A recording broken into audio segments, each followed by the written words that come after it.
Okay, guys, we should be live. So, like I said, when we start, we always say, hi, stream. Hi, stream. Hi, Ice stream. cream. Hi, stream. Perfect. So, like I told you guys. Sometimes when people say it, it sounds like ice cream, and it's like, hey, dessert time. Yeah, right? Okay, I want ice cream. Right. All right, guys. So, first and foremost, again, welcome. Thank you for joining me for a short portion of your evening. We are playing the Kids on Bike system tonight, and we are playing the one-shot premise from one of the Renegade pre-done adventure books. It's called Snow Days at Chanky Cheez, and it takes place in Snowsville, New York. I'm going to read the blurb really quickly for our chat and everything, and then we'll jump right into those connection questions, a couple of the specific ones for this game, do some of that world building, and then we'll jump into the game, okay? Okie dokie. Perfect. Many in northern New York say that there are just two seasons, winter and July. Nestled on the shore of the St. Lawrence River is the aptly named town of Snowsville. From late spring until early fall, the community is fully geared towards tending to the fields and harvesting. The rest of the year, it is a snowbound wasteland. On occasion, the snow will shut down travel for weeks at a time, but even when things are running smoothly, the drifts sometimes can get all the way up to waist deep. Wanting to give people another reason to visit, a couple years ago, a local constructed the Chanky Cheez Fun Time Emporium, an arcade and pizzeria. For 2 years, it worked. People from far and wide flooded in as often as they could, and Chanky's helped the economy boom. But after only 2 seasons, Chanky's didn't open again when the snow cleared. The owner, who spent her winters in Florida, decided not to come back and was never heard from ever again. Some nights, people swear that they can hear sounds coming from the inside of the abandoned building. Now there isn't much to do in town. Sledding, sure. Winter hikes, sure. But the snow drifts can be dangerous. Every year, at least one person steps into a drift that has formed over a gully and nearly freezes to death. These victims have sometimes reported seeing strange creatures crawling over them, pulling the heat from their body. But that had to be the hypothermia, right? So this is going to be the setting for us. You guys are all inhabitants of Snowville. Like we already kind of talked about, you guys are going to be in high school. It's winter break, and you guys all know each other at least a little bit, which is going to lead us over to our connection questions. Now, I dropped those 2 sheets in the chat so that you guys can see them. The hope is that we're going to ask each other one off the positive and one off the negative. You can ask whoever you want out of the group. The only rule that I try and hold is that you ask somebody a question who hasn't been asked one. So we'll start with one person, and then by the time we get to the end, you'll basically know who you're going to be asking a question to, if that helps. So with that being said, would anyone like to volunteer to start? Or I can roll a d6.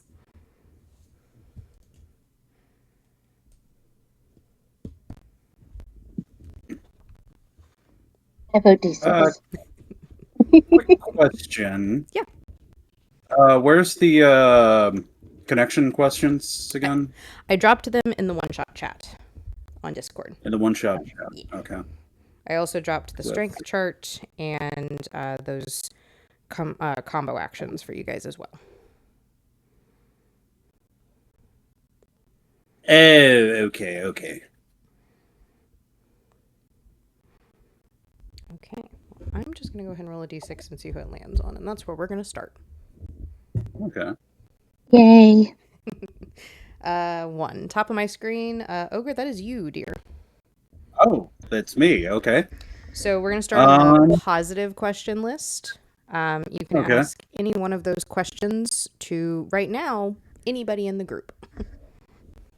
Alrighty. And it's in the relationship questions for a character you know positive, correct? Yes. Yep. Okay. So I'm going to go with Toby on this one. And I'm totally going to go by the dice here. Oh, that's a 17. So I'm going to assume that's what aspect of this character's personality do you try to use as a model for your own? Which we're going to put a pin in that because it looks like that Toby/Doc did have to step away from the mic for just a second. Oh, well, I can just go to a different person then. If you'd like to, absolutely. I will go to Kai then. Hit me. Same question or different question? Same question. What aspect of this character's personality do you try to use as a model for your own? Of your personality that I use to model my own. I think Kai admires the fact that you, regardless of all the proof and evidence thrown your way, you refuse to believe the sanity of the world, and you're just gung-ho about what you believe in regardless of anything. I mean, accurate. Love that. Okay. Lobo, since you were just picked on, it is your turn to pick on somebody else. So right now, who has not been asked a question is Ogre/Dale Evans, Mother Merkel Charlie. Toby's not back yet, but he has not been asked one, and then 30/Will. I'll ask Will. Roll a die. What part of this character's personality do you realize is exceptional that they do not? Ooh.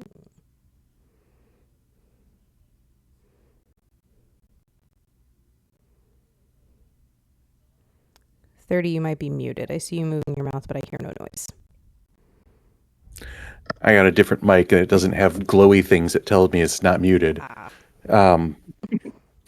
The aspect of his personality that I like that you don't see for yourself, is that what it said? Yes. Yeah. Okay. Just how much you're willing to sacrifice for others. You put everyone else's needs before your own. And that's admirable to him.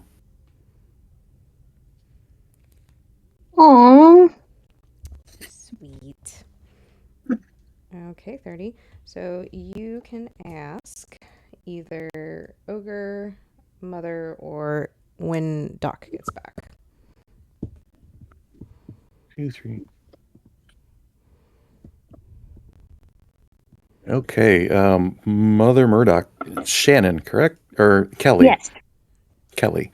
Charlie is the character's name. Oh, Sorry, Charlie. I wrote down Kelly. Charlie. Okay. Sorry.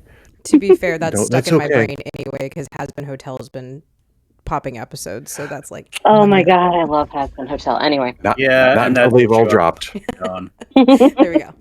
Anyways. Can't watch and then not binge. So I get it. Okay.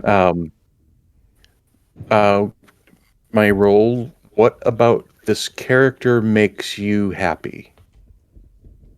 What about Will makes Charlie happy? Oh, this is going to be easy. I'm sorry, what was your archetype again?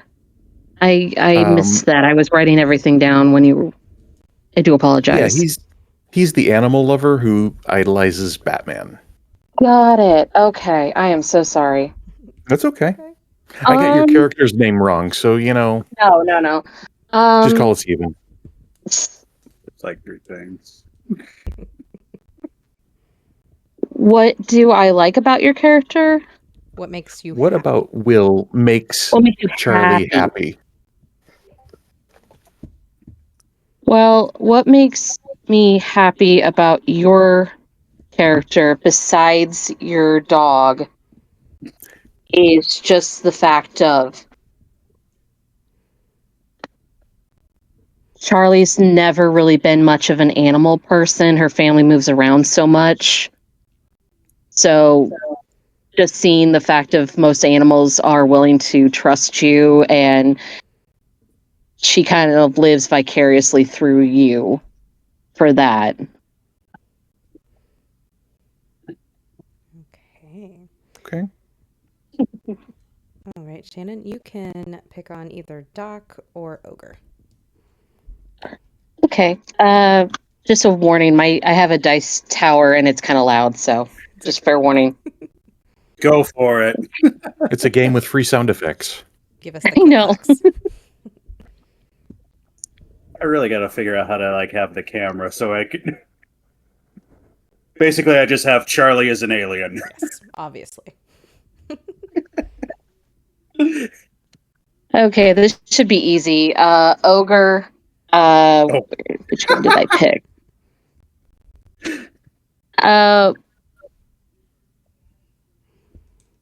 You often feel the need to stand up for this character. Why are you so willing to go so far for them?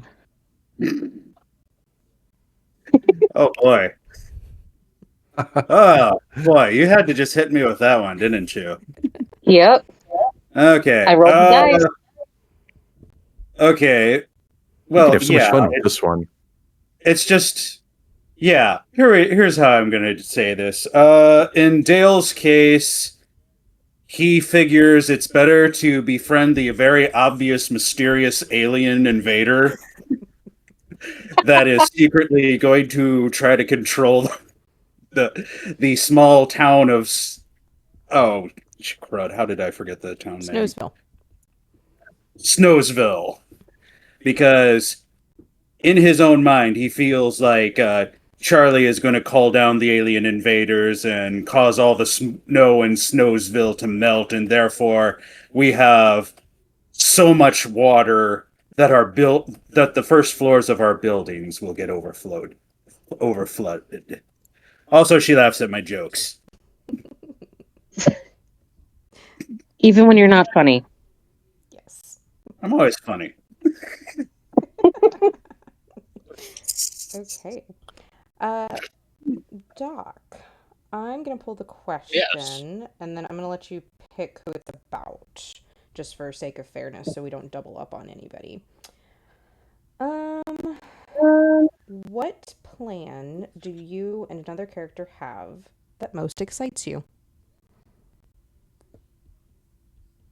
That's a good one.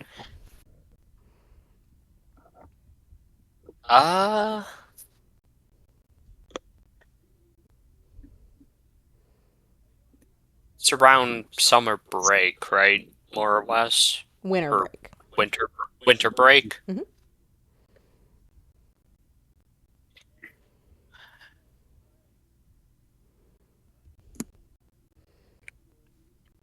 And I should have prefaced this before we started, but there are no wrong answers, guys. This is entirely on y'all building the world around one another. The only wrong answer is if you say something and it's about another character and they disagree, just try and work together to find a better answer around it. Okay, which person would be absolutely 100% to go along with a Ponzi scheme about snow cones? In real life or in character? In character, who'd be like, yeah, we could make so much money off of just the snow on the ground. Why do I see Dale doing that? Yeah, totally. Oh, I can totally see that too. It's like, look at all this. Snowsville has so much snow. And you know what's really good in winter?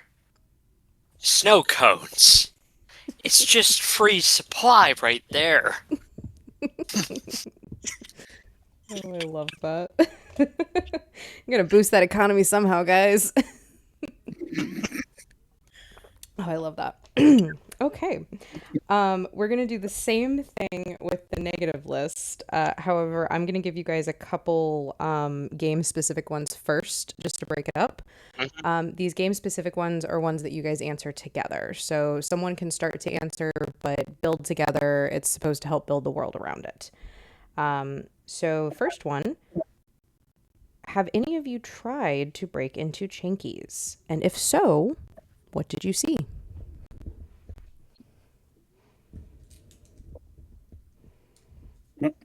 We'll go with Will. Okay. There were Yeah. some mysterious lights in there one night, and you know, being the detective wannabe that he is, he checked it out and found that one of the windows wasn't completely boarded up. So he went in there, and he saw that mostly everything was still intact, but the heads were missing off all of the animatronic figures except for Chanky Cheez himself. Which, not to pause you guys, but Chanky Cheez, just so you guys are aware, is... Let me pull up the description really quickly. Chanky Cheez is a large animatronic block of cheese with a face. Some of the years have not been kind to him. He's a little droopy, a little cracked. He has some mold and other pieces sticking to the side of the animatronic cheese. So it's not another thing that some people might have originally thought. Just so we're aware. No, I was thinking, multiple animatronics. There are multiple within. I was just letting you know that the main one that you were talking about, what the descriptor was. Gotcha. Continue. Yeah, there are animatronic mice surrounding the cheese. All of them are missing their heads. Only their heads. But Chanky Cheez is still intact.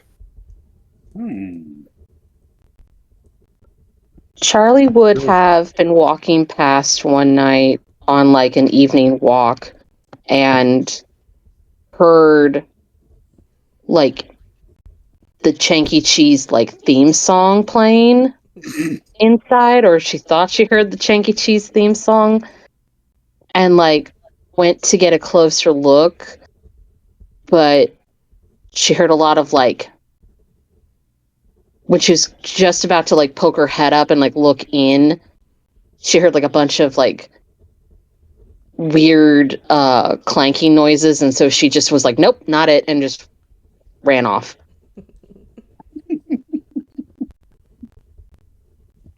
Figured it was some homeless guy in there.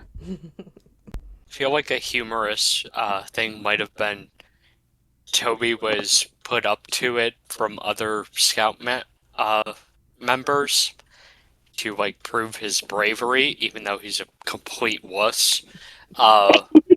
Scout hazing. No. He valiantly went through an open window and was ferociously attacked by an onstage screen, or onstage curtain. And after the curtain like wrapped around him, he just immediately bolted and never told anybody about it. But he does remember a smell. It was kind of metallic with a mix of mold.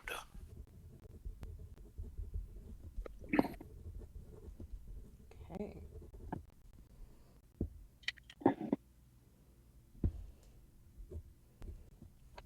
What about All right. or Kai? Do either of you feel like your characters would have ever tried to get into Chanky's? I don't think Kai would have ever tried. It's very on brand. I believe that. And I said Will, I meant Dale. My apologies. Oh yeah. So in Dale's case, he probably tried to borrow his dad's lockpicks because his dad is the local town locksmith, which he's somewhat getting into as once he graduates high school. He was trying to lockpick the door, and then he started seeing the strange lights, and automatically, in his own mind, I always forget I don't know if he's actually a legitimate researcher, but the guy that always appeared on Ancient Aliens, he just kind of like flashed inside of his head saying like, aliens. And then he realized his fear of alien abduction was becoming very real and just bolted, almost leaving his bicycle, then ran back, grabbed his bicycle, and pedaled away as fast as he could. I guess William Shatner really left a mark on that generation, huh? Oh yeah. Every time I hear about that guy, I always think of the little kitten just going, aliens! All right. Okay, guys, we're going to hop over to the negative relationship questions for a character you know. Same, but this time we're going to start in reverse.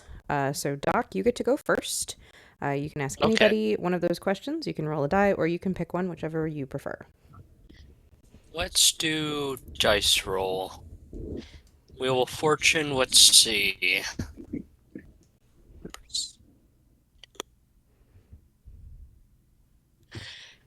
How did this character contribute to the worst day of your life? Oh, Interesting.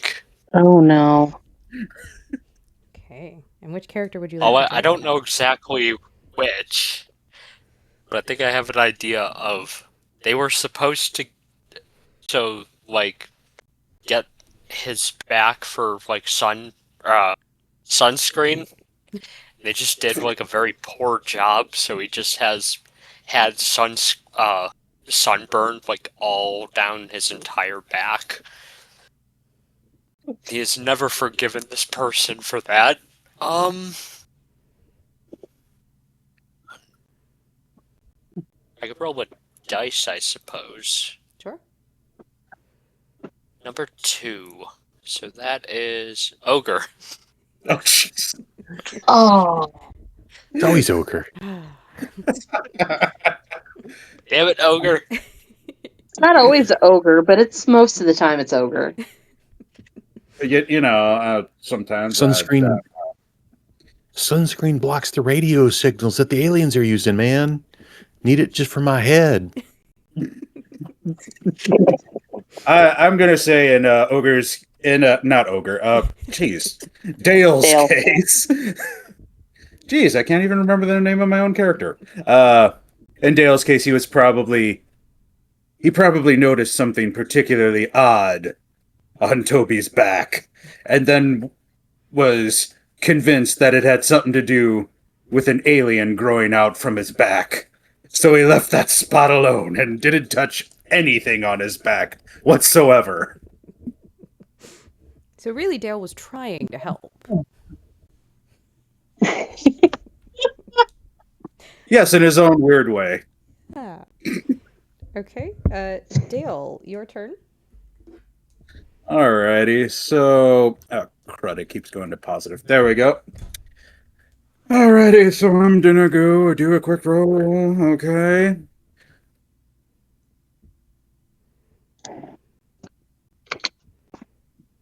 What part of this character's personality scares you? What does that say about you? Huh.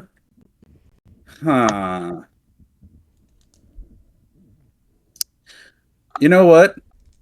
I have to go with Charlie for this one. Of course. On brand. Yeah.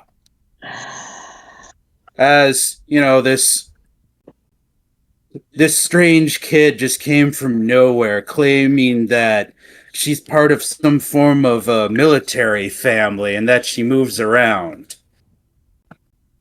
How else did her family get such fancy cars? But, also just keeps everything secret. She seems to hold a lot to her chest, so that means she's only hiding one thing. Evil plans. And what does that say about me? It says I'm probably paranoid as all heck.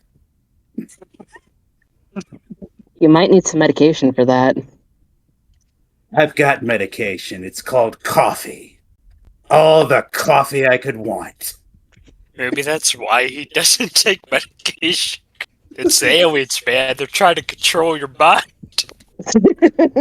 I drink all the Death Wish coffee that I can. Oh no.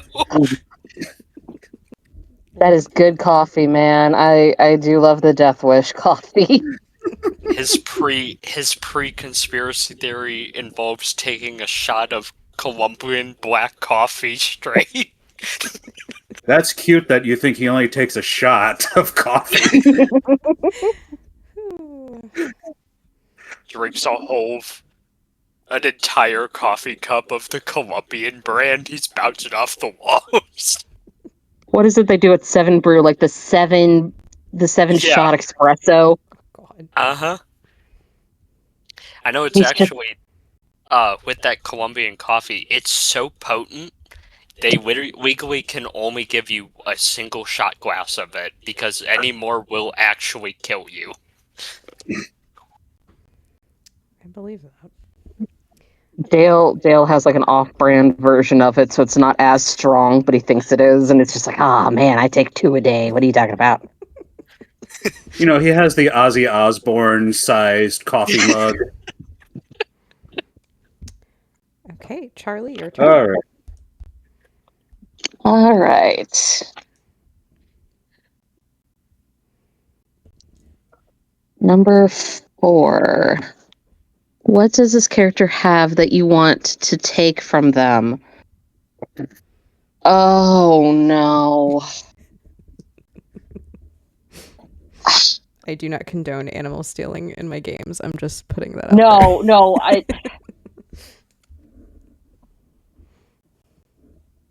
Oh, God. Okay. So are these questions we're supposed to like answer about our own character, about someone else's character?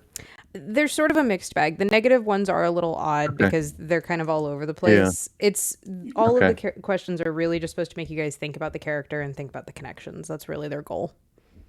Gotcha.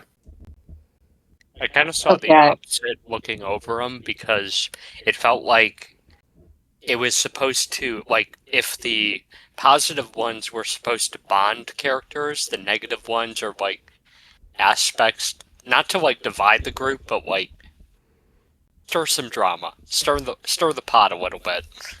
Oh, definitely. There's I think there's also a chart for characters you don't know, if I remember right. You can Yeah, there is. when you're doing a campaign, you can have them for both. When I do one shots of this, I like to pick from the list. Mostly, it's an icebreaker, and again, it also kind of like gets you guys to think about your characters a little bit. Okay. Since I'm not going to say the dog, as much as Charlie loves that dog, she's like, no, she's not that. But deep down, she would want Toby's dad as her dad because Oh. yeah, I see you, Dale. I see you. Yeah, I was giving you Um, inspiration for stealing sunglasses or something. Yeah. Because his dad is around and my dad's in the military doing stuff. Mm-hmm. I'm not going to say what stuff because I know that's going to start Dale up, but just the fact of he's not always around and Toby always, gets to see his dad and all that. She's just kind of jealous of that relationship. And if she could, she would take Ace, but she knows better. Okay. If it makes I you mean, feel you any better, kinda Ace feel would my really love. like Charlie. Aww. Cute. Okay. So that would technically bring us back to a duplicate. So what I'm going to do instead, I'm going to roll a dice. I'm going to say evens are Lobo and odd are 30. Evens. Lobo, ask whomever you would like. 30. Okay. I don't think 30's I- been directed anything yet. Everyone else, I think, at this point has been, just for clarity purposes. Yeah. I'm gonna roll my die. How did this character contribute to the worst day of your life? Oh no. You are more than welcome to reroll if it's a duplicate, or if you really just don't have an answer, you're more than welcome to reroll. Yeah, I think I'm gonna re-roll that one.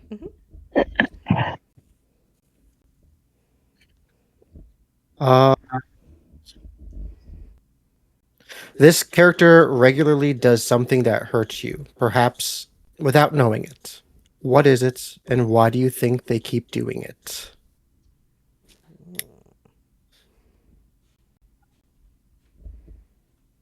I think I'm gonna have Will answer this one. What do you think you do that just continues to be an issue for me? I think he pesters Kai a lot to go out and do things Hmm. that aren't work and taking care of his mom. And Will thinks he's trying to help, have some fun. But it really goes against Kai's belief that he's doing what he needs to do. And it's, starting to grate on him that, Will may not respect that he has things that he needs to do or feels he needs to do. Okay, I dig it. Okay. And 30, you may ask anyone that you wish. All right. Let's see what question it is first. What dishonest thing did you see this character do that still bothers you to this day? So the obvious pick for that is Ogre, but I'm not going to pick Ogre because we all know that he's going to do something dishonest and it probably doesn't bother us anymore. I mean, Um, I play a dishonest character in D&D, so This one's going to go to Toby, Doc, the adventurous scout. Did something dishonest one time. Oh, What was it? He claimed that he did something and he earned a badge that wasn't his to earn. What badge was it?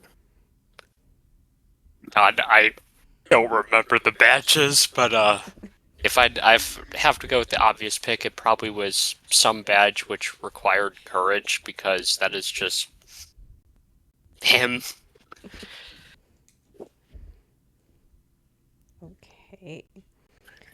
All right, guys, we're going to do a couple of the game-specific ones, and then we'll go ahead and get started. So we already asked about if anyone had broken into Chanky's and if they'd seen anything. But what sort of rumors have you guys heard surrounding Chanky's? Things that you've just kind of heard the last couple of years since it's been closed down.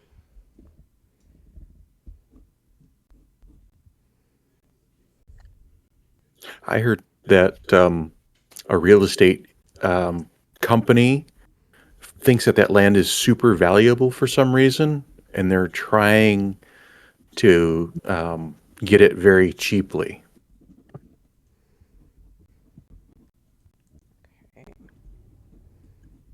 Here's a good one.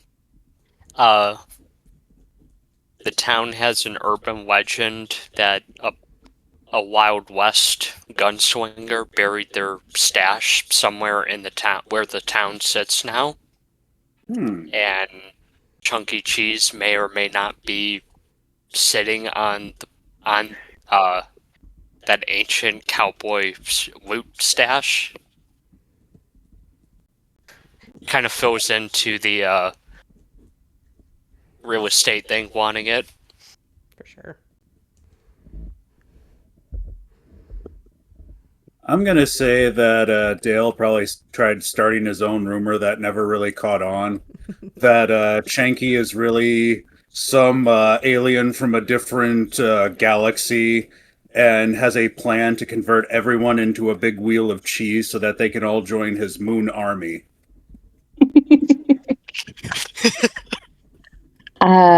Charlie heard a rumor somewhere, she forgets where, that the owner knew like locked everything up, like closed up everything because it was going to be a really bad winter that year. So she boarded up everything, and something happened, and she died, and the body is still in the building somewhere, but nobody's bothered to go look.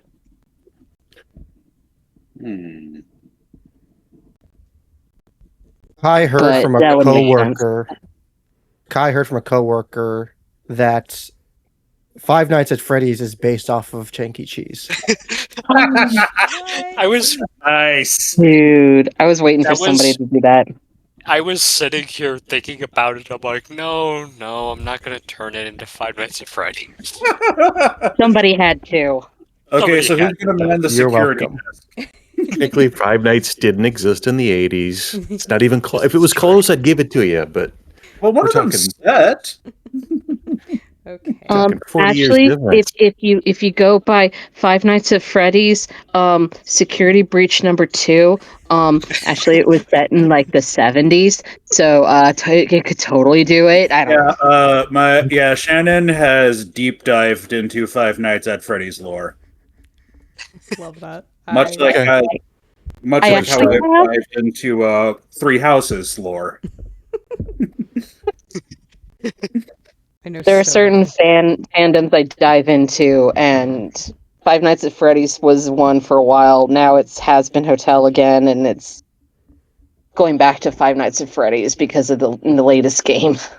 I mean, I can't judge too hard because when it first came out, when I was like a teenager, I was like super into it. Like I knew all the lore and everything. You asked me what the lore is, I'll tell you, I don't know.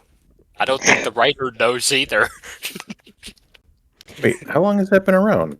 Since 2000, it originally released in 2014. For everybody okay. watching, you can feel old.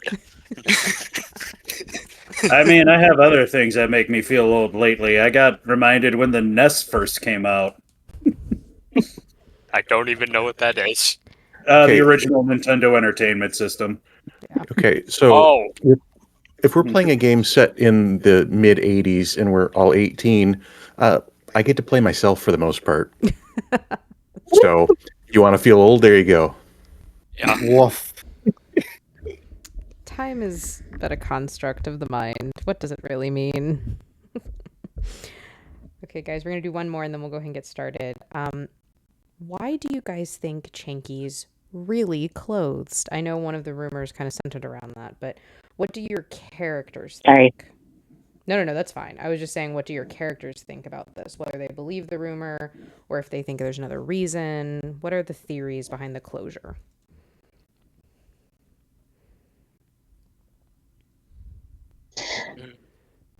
Charlie just thinks that she just went to Florida and just something happened and she's got no family, so she's probably just retired and living off a beach somewhere with pina coladas and doesn't care. If you like pina coladas.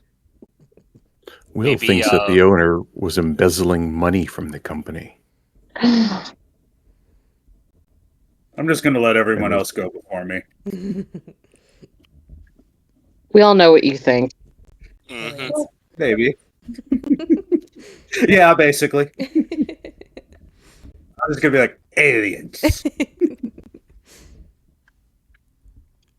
What other Toby probably heard from his father and maybe some of the friends of his father talking about it, that the real estate lady really didn't want the bit. She built the business to fail so it could be a tax write-off. Not that Toby really understands what a tax write-off is, but that's the working theory. Pull to producers? They instead of having a flop, it went too well. I was just thinking that. That's one of our favorites. Springtime for Hitler. Oh, it's springtime. Basically, just told all the employees, "Congratulations, you've been promoted to customer." Oh, that's a new one. I like that. That's how one of my jobs let me go, and I'm like, Oh my gosh. "What do you mean?" They're like, "You're a customer now. You're like, can you stop speaking French and tell me what you mean?" It's like, "You're fired." I'm like, "Oh, okay, bye." That's terrible. Dude. I both I was- love and hate that. I was more than As soon as I got confirmation I was fired, I threw my hat and I was done with that place. I wanted nothing to do with them anymore. Oh my god, I can't. I cannot. I cannot. I don't blame you. Truth. Jesus. Um, Are they still around or? No, that's the funny part. The whole business went under because of poor management. Good. Did you name and shame the company? Did I name and shame the company? No. Or you just told us that it was you got fired and you had a hat? You know how many companies have gone under within the past decade or so? I'm sure somebody here probably knows it. what I'll about say right now, Kai? What does Kai think? You've been very quiet, Silver Livo. I think it's just he thinks there's no big deal that it closed. Everyone makes a big deal out of it. I think for him, it's just that it cost too much to operate, and they weren't making as much, so it just failed, and she just went on with her life. The one we were all waiting for, Dale. What do you think happened? Maybe we should all give an answer as to what daily. Yeah, we know that was going to be the answer. Maybe we should each go around and say what Dale thinks. Oh, that's a good one. Maybe what he's said to you guys, like a theory that he's brought up to each of you. I love that. Oh, Hey, I like it too. I like it too. Go for it. Well, then I brought it up. I'll start. Dale told Will that there's all these precious metals that are important to space travel buried in the basement of Chanky Cheez. Oh my gosh, I just actually joked about that with Shannon earlier. Oh my god, he did. My superpower is to grab things out of air that are relevant somehow. My god, you do not realize how mind blown I am right now. Was that a good coincidence? God, what was one that you had told me like in the car? How long have you been planning to play this conspiracy theorist? Since I think it was like 2, and I just randomly spouted out He spouted out like theories 3 that things. I came up with on the top of my head.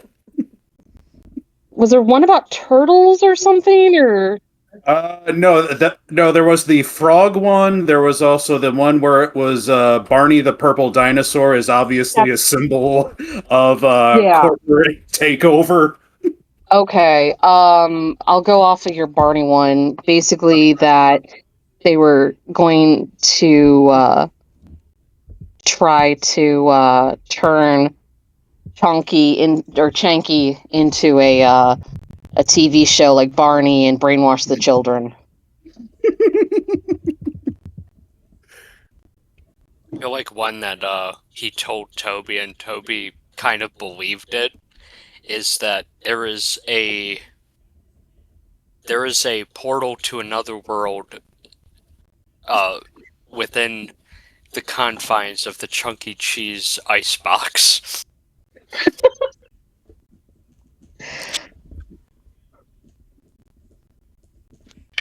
Freezers have interesting things sometimes. And that's where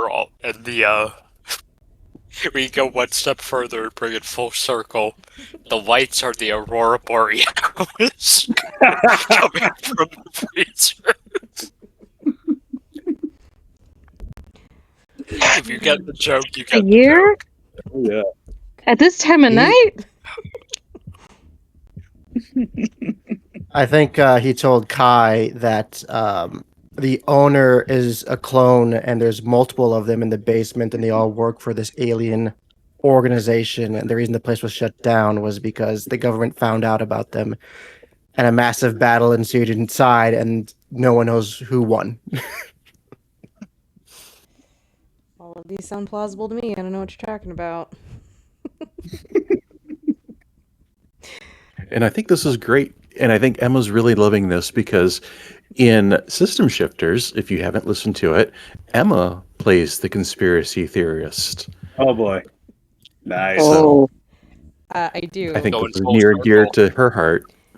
It very much is. I will say that to date, I have not had to do any research for any of Bryn's conspiracies, and I don't know what that says about me as a person, but I had one in like episode 2 or 3 where we got our like mysterious letters, and I just like I don't even know where it came from. I just spouted off this whole thing about like how sometimes the government uses these mysterious events and they'll drop these letters and you have to open it like to prove your worthiness, and if you do it then they're going to like initiate you into the government program. Like I don't even know where it came from. It was just like this like good 5 minute section.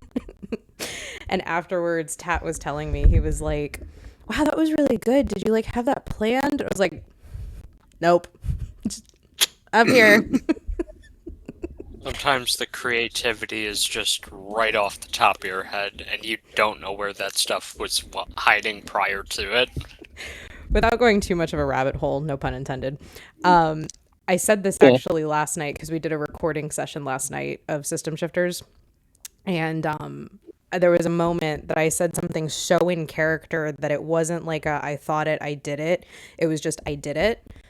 And the whole group like descended into chaos because of what I did, but it was like in the best way possible. And we were talking about it afterwards, and I was like, Bryn is so different from any character I've ever played, because every character I play is always like the opposite of myself. They're like very courageous. They're very like sure of themselves, and like the like I always put a little bit like they're always a little bit the protector or like the mom friend, but it's always very much the opposite of how I perceive myself or how I kind of hold myself normally.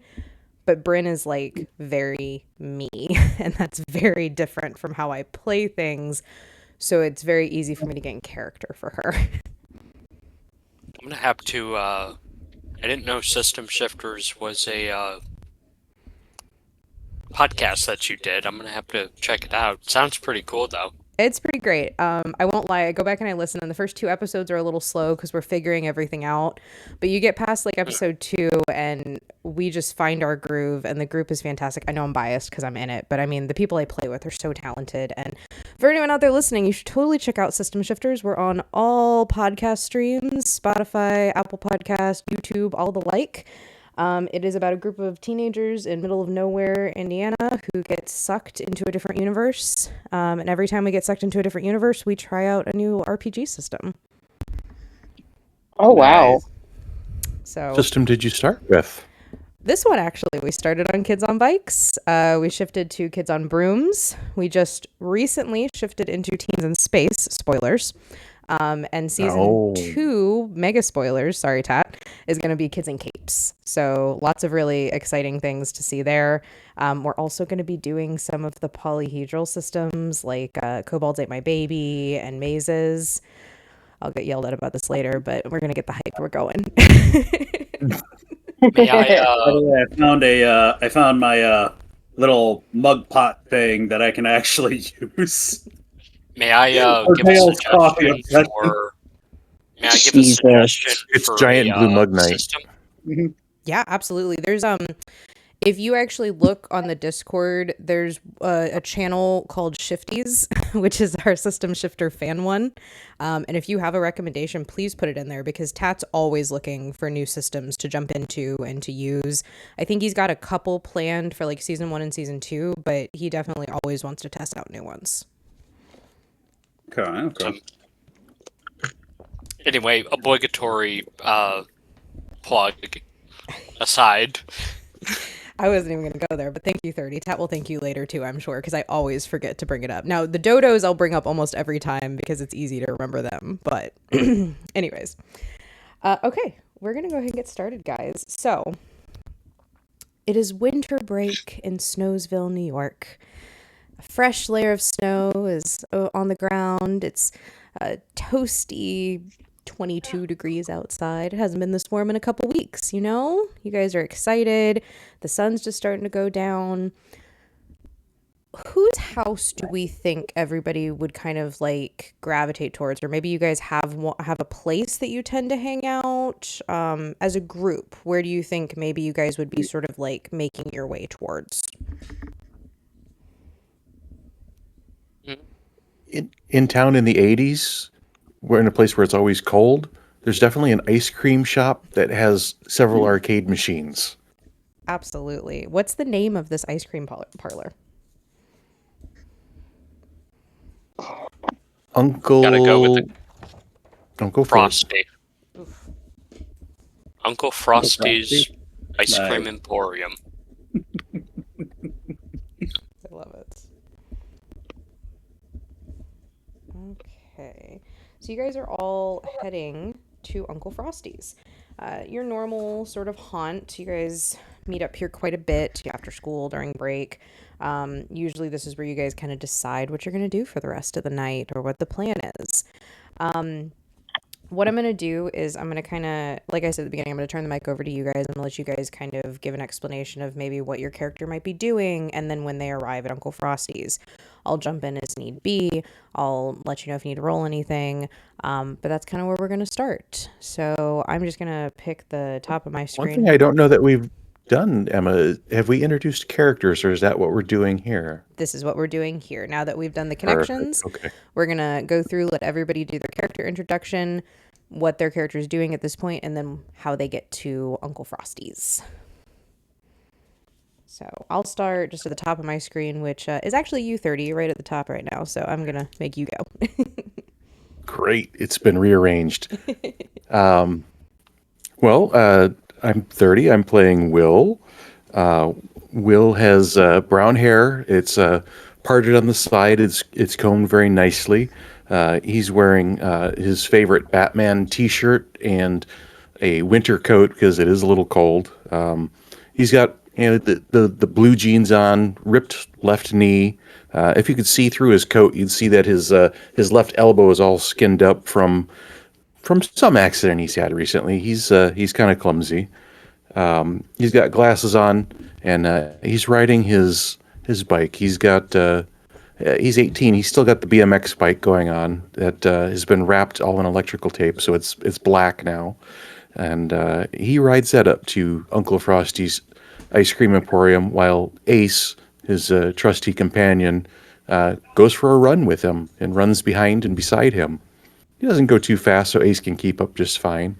And he's on his way there because he heard Uncle Frosty got a new video game, and he wants to check it out. He's not sure which one it is, but something about it's a Laserdisc one about space.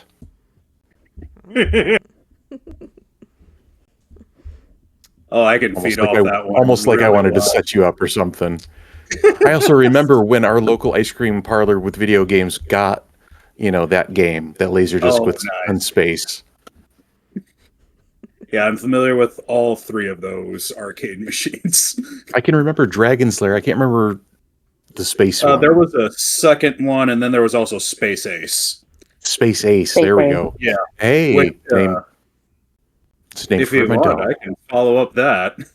Yeah, absolutely. Before we jump right to the next character, so Okay. Will enters to Uncle Frosty's. You hear the bell over top of the door, the ding ding that happens every time someone enters the ice cream parlor. Why don't you describe to me how Will sees the ice cream parlor? A little bit about what it looks like, maybe his favorite part of the ice cream parlor, just a little bit. Well, the first thing that Will does is he looks right at the sign that says "No pets allowed," and he walks right past it, and Ace follows right behind. Ace isn't a pet. Ace is Ace. Of course, he can be in here. Obviously. He sees He sees it as the local teen hangout where all the good gossip happens, and it just so happens that it takes quarters and video games are great. Mm-hmm. And, Baskin Robbins is out there with its 31 flavors. Uncle Frosty's has got the whole 13. Ooh. All right. And yeah, we can jump up to Dale if we want to bounce off of that with the Alrighty. Space video game.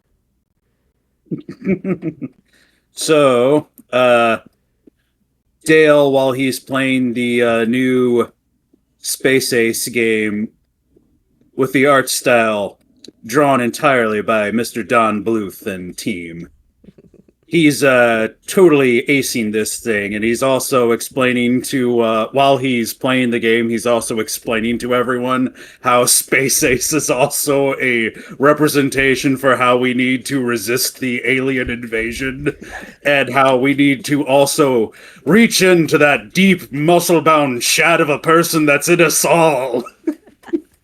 And to use a phaser, because like in Space Ace, you shift from being a skinny little geeky dude to like this big buff looking Chad dude at random moments. I never understood why. That just seemed like it was just, nope, this is a thing. This is totally a thing. But the whole time, people are even wondering how he can even take his eyes off the arcade machine and still be doing well, as he hasn't lost any lives yet. Although they don't know that he's been secretly playing this arcade game for a number of years, and he's probably dumped about $50 worth of quarters into it because those games were trial and error. Okay. And I'm assuming that you're already in Frosties if you're playing the game and you're kind of like talking to probably a small crowd at this point. Mm-hmm. Perfect. Yeah, I imagine the crowd around him's kind of looking at him like, oh, he's good at the game, but he won't shut up about aliens. Okay. And what is Dale's favorite part about Frosties? Oh, wow. Dale's favorite part about Frosties is he feels like it's one of the few places that he can just kind of chill and keep most of his theories to rest, especially when he's not, playing something that might be bringing some of it back out. Also, he really loves the kryptonite flavor of ice cream, which there is actually a ice cream store, one of the local ones here, that has a kryptonite, which is blueberry, lemon, and strawberry, if I remember, all like mixed into one. In Michigan, we call that Superman. I'll have to double check with Shannon on that if I got that right. I think so, and yeah, I think it's called kryptonite, so they don't get licensing problems or anything. You know what? They call it Scooperman. SCOP. Yeah. Yeah, Superman ice cream actually got like trademarked a couple years back by Kilwins and another place. I can't remember which. And so now if you want to have that flavor, it has to be called something else. Yeah. Who knew? Perfect. Well, Will, you get in there, you ignore the no dog sign because you don't have a dog, you have a best friend. It's very different. I have Ace. You have Ace. Right? Yeah. You have an Ace. And you see Dale's already there. He's playing this game. He's got a very small crowd. Most of them are shaking their head and kind of like rolling their eyes at him, but they're still kind of watching him play. Do you sort of approach right away? Do you sort of like decide to get some ice cream, or what's Will's play here? Will's is there to see the video game, so he's going to go right over to it. Okay. Oh, Dale. Cool. I've never seen graphics in a video game like that. That's awesome. Oh, yeah. All by Don Bluth, man. He's really ahead of his time. Character design's on point. But most of all, he's preparing us, man. That's what he's doing. He's preparing us for the Martians and every other alien army force that could be coming down to this galaxy at this very moment. Gotcha. So is there like hidden scenes on the laser disc that's in there that, talk about that? No. It's all what's called mental advertising. And he's just going to be like kind of nodding his head like He'll put two quarters totally up on He'll put 2 quarters up on the ledge to signify that he wants to play next. Okay. Absolutely. It's okay, man. I almost got this beat. I got 5 more minutes and this game will be over and you can take over. Charlie. I'll get an ice cream then. As they're playing and they're kind of talking back and forth, you're going to get to Mr. Frosty's. Or Uncle Frosty's, pardon me. Yep. So Charlie doesn't really notice. Like, she knows that it's cold. She knows that the wind's going because she can hear it. But she's got like a super, like a larger army surplus style jacket, hat, the whole nine. She gets up there. She kind of looks at the bike rack and is like, whatever. Her bike's white. She knows it's not going to get stolen, so she just kind of puts it in the snow and like, pushes some snow on top of the tires just to kind of hide it a little and be like, yeah, no one's going to find it. And Not till goes spring. in, kind of takes a minute because the coat's kind of bigger, so she's got to shake a little, to kind of get all the loose snow off of it. Mm-hmm. And take off the hat because she kind of has trouble seeing with the hat on. She had it over her eyes and everything. She basically had it like she knows the route, so she pretty much is just like goes by like looks up every once in a while. Okay, head down, kind of goes. So she just like takes that the top layer off, and it's just like, oh, God, I will never get used to this winter here. And goes up to the guy at the counter and orders a hot chocolate ice cream. I'm just imagining the poor teen behind the counter in the, I'm sure, obligatory like blue and white striped like old school ice cream candy striper outfit, gets like a steaming hot cup of cocoa and then like dumps a scoop of vanilla ice cream in it and is like, Yeah. That's Yeah. probably Kai, if we're being real. yeah, I love that. We can jump to that. I would love to. Hey, Kai. Oh, Hi. Shift's almost busy? over. Yay! Yes. I saw dog prints Just in the snow, so I take it Will and Ace are here. he just points further into the establishment, and you just see them crowded around the arcade machine. Oh God, Dale's at it again. Okay. He's been here a while. I just kind of square my shoulders and I'm like, all right. I will point out Dale has not noticed. Yeah, Charlie Dale's at not all. going. No.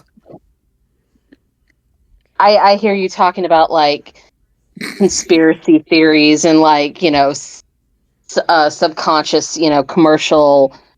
And I just kind of like come up with the hot cocoa and the ice cream. And I'm just like, so we talking MK Ultra or something or what? MK Ultra? Yeah. Okay, player-wise, you're making me think Mortal Kombat when you say that. No. MK Ultra, it was a human experiment. They were Okay, talking, all right. it's that video game. Oh, What That was the that? one where Starfighter. they put everybody on a bunch of PCP and made them play the video games, and some people said that based off of like the stuff they got superpowers.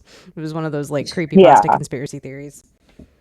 Yeah, and there was also like that one quote unquote video game that like they would put the arcade in like, and it was like the most realistic like people hallucinated when they were playing it, and But you can't find a copy I know of this it one. like anywhere now. Some people say it never I existed. know this one.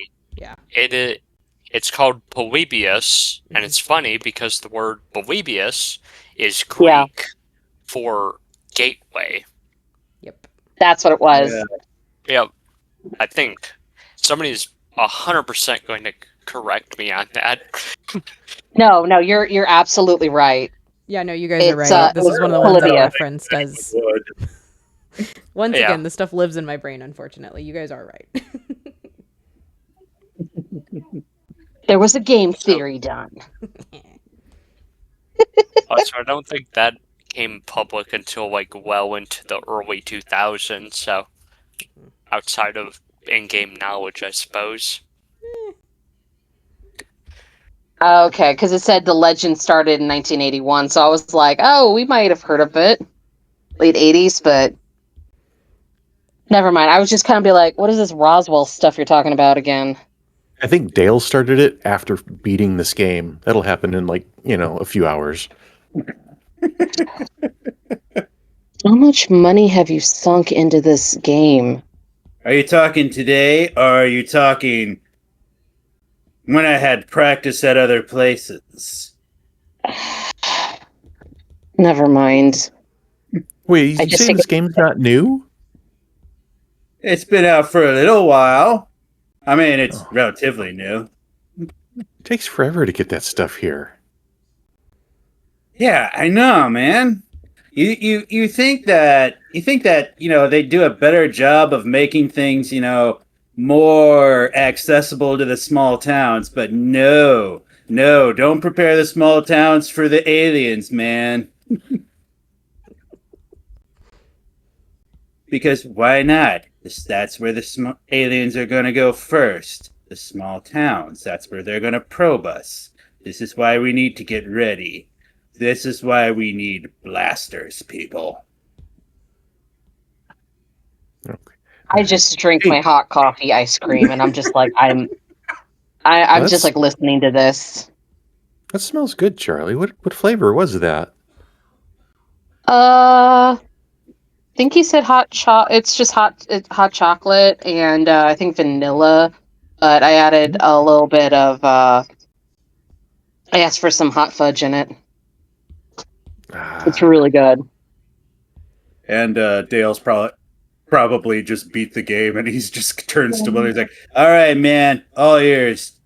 Just wait for it to start up, man, and you can still have your quarters." Like, I'm trying to figure out where my hand is in regards to the camera, and you can still have your quarters right there. And then he's going to go up to Kai and just be like, "All right, the usual, and get me those extra strong coffee beans on there. Dale's got Right. his wake tonight." Yeah. As you guys are reconvening over the game, Toby, you finally make it to Uncle Frosty's. Toby is decked out in a oversized bright orange safety winter jacket, lugging just an absolute boulder of a backpack. It has a entrenching tool on the side. It's got a ton of survival gear in it. Not by his own choice, but because his father told him that if he was leaving the house in a snowstorm, he needed to be able to survive it. So he just walks in, absolutely drenched head to toe in sweat, and just looks at the nearest empty booths and just throws the backpack off his back and walks up to the counter and kind of slumps over it, and he's like, taps on the bar. He's like, "Give me my usual." Oh, poor Kai, you are everybody's Oh my bartender, God. apparently. That guy has a Root high beer brain, so he float. can remember everyone's usual. Root beer float, extra cream. Yeah, I know. Just gets everything for Dale and Toby and just hands it to them. I'm gonna help Toby get at least one, if not two layers off of him, and just kind of fan his back because the steam is just visible off of him. I'm So like, I just have one question about Toby. Is this like the kid from the Christmas Story that had the very over and his arms are out to Yeah, the side? absolutely. Nice. this is Yeah, a common occurrence. I figured this is a common occurrence. I just help him get a couple layers Yeah. off, and I'm like, Jesus, you've got to tell your dad you're you don't need four. You've already got thermals on. You don't need anything else. Well, you can never be Prepared, I guess. Yeah. That's right. You have to always stay prepared. Because there could be aliens lurking. You need all those layers. Trust me, man. You're going to need them. What's ET going on about now? Uh, he just beat the new arcade game. Huh. That's right. I'm a space ace. And Dale's going to totally try to strike a hero pose, and he's going to look about as goofy as Dale Gribble trying to do one, because he's got about the same build, probably thinner. Yeah, you look like you're just skin and bones for the most part. Like, dude, you need to eat. Oh, I do He's eat. just quietly taking like the largest sip off of the root beer. Comes back, he just has like a full-on like beard of foam that he wipes off into his jacket.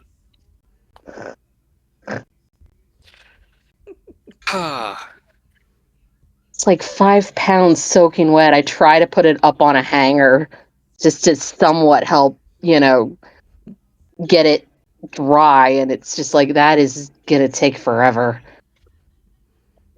I can leave all this stuff here, right, Charlie?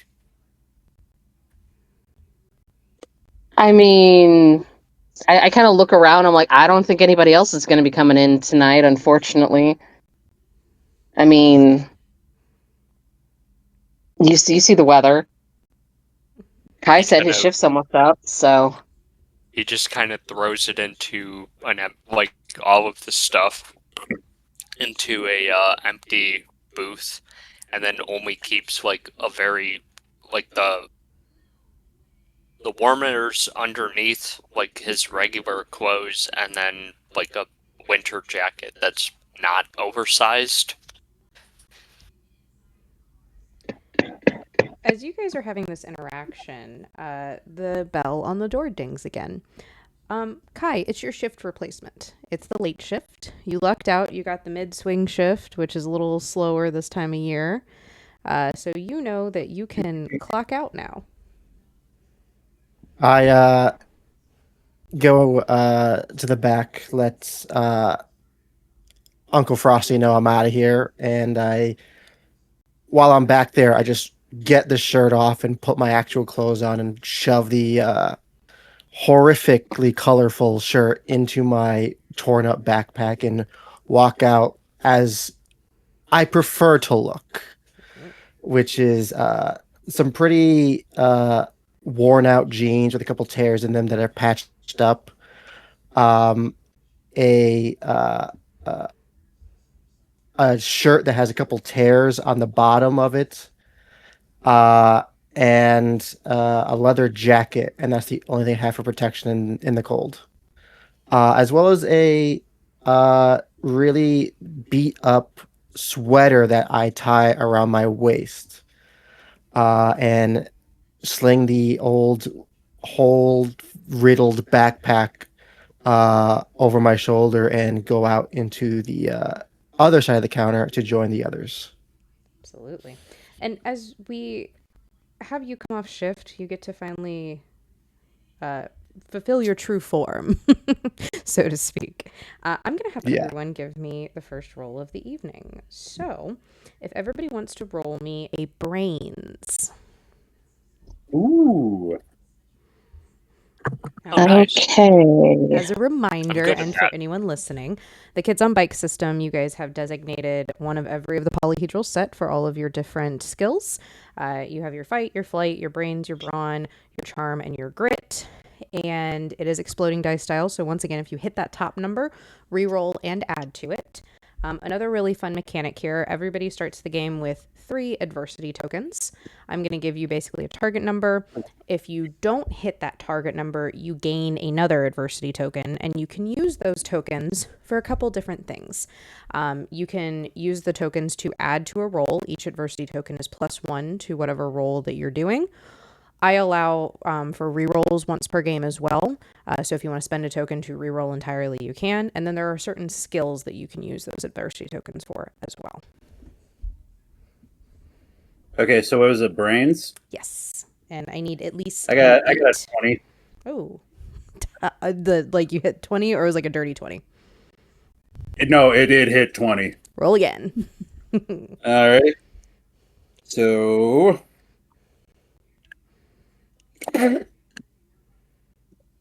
okay. I am not going to gloat anymore. 21. Yeah. I knew it. Yeah, I rolled a 20 and then a 1 right next to each other. The universe This has is to have balance. This is going to be like that murder mystery one shot. The dice give it, the dice take it away. The duality of RPG players. Yeah. Nat 20 followed by nat 1 every Yeah. time.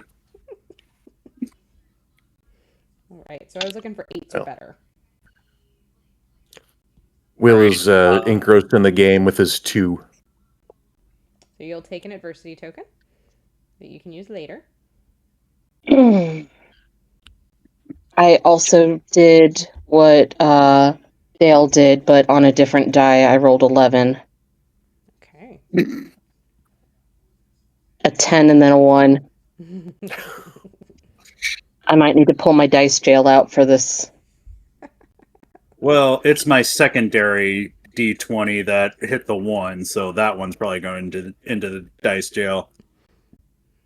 But I only have like one set of dice right now. I got more, but I've only got one set out right now. I have one of my Crown Royal bags next to me, so I rolled a 12. Woo! I rolled a have- 5.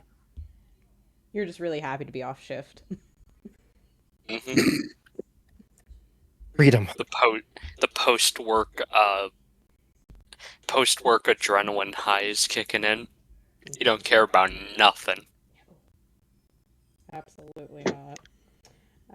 Perfect. Well, anyone who did get an 8 or better, which I'll roll back around to the 21 here in just a second, but 8 or better, you guys notice that the team that came in to relieve Kai of his shift looks a little shaken. It's, say, a little bit younger than you guys, teenage girl.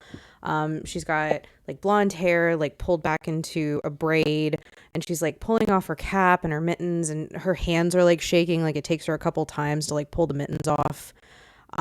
She just seems kind of like something rattled her.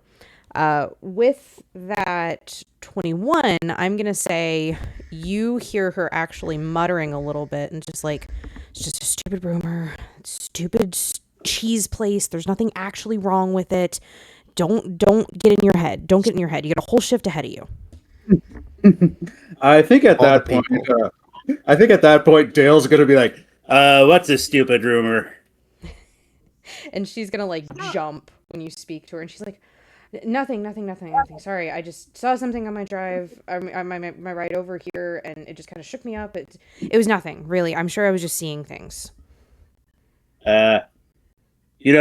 Sometimes when you think you're seeing things, you're not seeing things. She's going to look like very confused at you and kind of be like, Ignore him. He's and then Toby kind of like looks at her and goes, just ignore him. He's a little, and then like looks back and forth for a second, so he's not looking, kind of gives like the crazy like gesture, like Cuckoo. like he's not over there. I'm not crazy. I'm ahead of the time, man. Toby, under his breath, he just goes, I'm not crazy, screams the lunatic in the mental asylum. and this poor girl is kind of like looking between the two of you, and she's like, well, I'm sure it really is nothing. I had to come a way I don't normally come to work because a couple of the snowdrifts have gotten really high, and I had to avoid them, so I had to use the other streets, and those are the back streets, and so I had to go by Chanky's, and I don't know, the lights looked like they were on. It almost sounded like there was music coming out of it. I really must have just been nervous because of the snow. I don't think I actually saw anything. I kind of want to try to do a charm roll, but my character stinks at charm. You can still try. I will never stop you from trying. Yeah, I'm going to roll my gigantic D4. Hey, D4s explode the best. No, they don't. Not this one. That's a perfect one. I love that so much. So Dale's just going to be like, I'm trying to even think. He's just going to try to be like, do tell. You can tell me anything about what you've seen in the worst, most awkward way possible. Oh, yeah. Mm-hmm. Oh my god. I feel like this poor girl is already shaken up, and then you do that, and you do it in, like, I'm just imagining that really creepy, like... Aviator sunglasses, like... Yeah. And she kind of takes, like, a whole step back, and she's just like, I mean, that's really it. I was running late for work, and I know that... And she says this when she kind of... She's like, I know I was relieving Kai from his shift, and, like, gives, like, the big teenage heart eyes. I pushed Dale out of the way. I'm like, dude, you're creeping her out again. Come on. What do you mean I'm creeping her out? I'm a totally charming guy.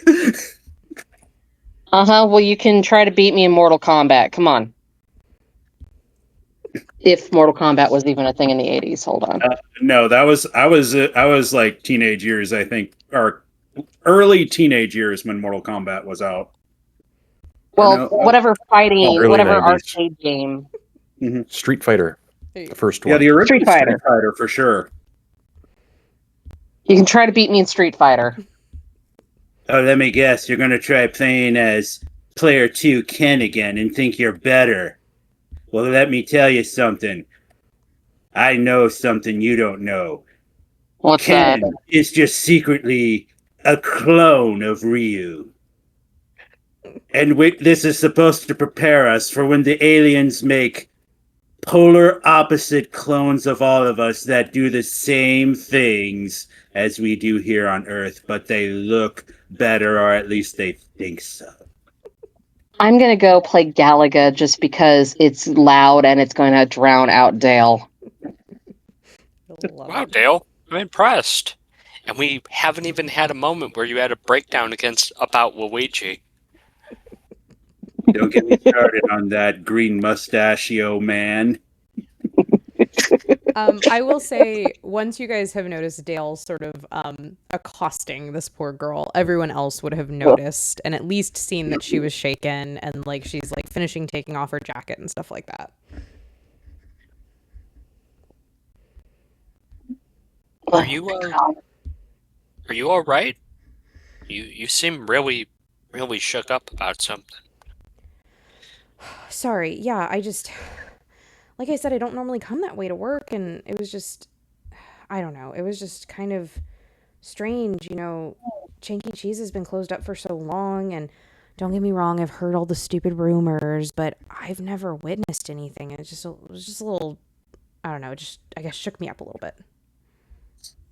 Bill's already lost 3 games of Space Ace in the time that this has happened, and he's done with giving it his quarters, and he comes over. We'll say you didn't give her a name, so this is the girl's Kelly. I love that. She's Yep. She's 2 grades below us, and she's in the same grade as Will's sister. Okay.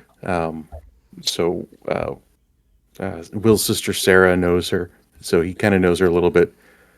Kelly, Chanky Cheez is just that scary place. I will happily go check it out if you think you saw something.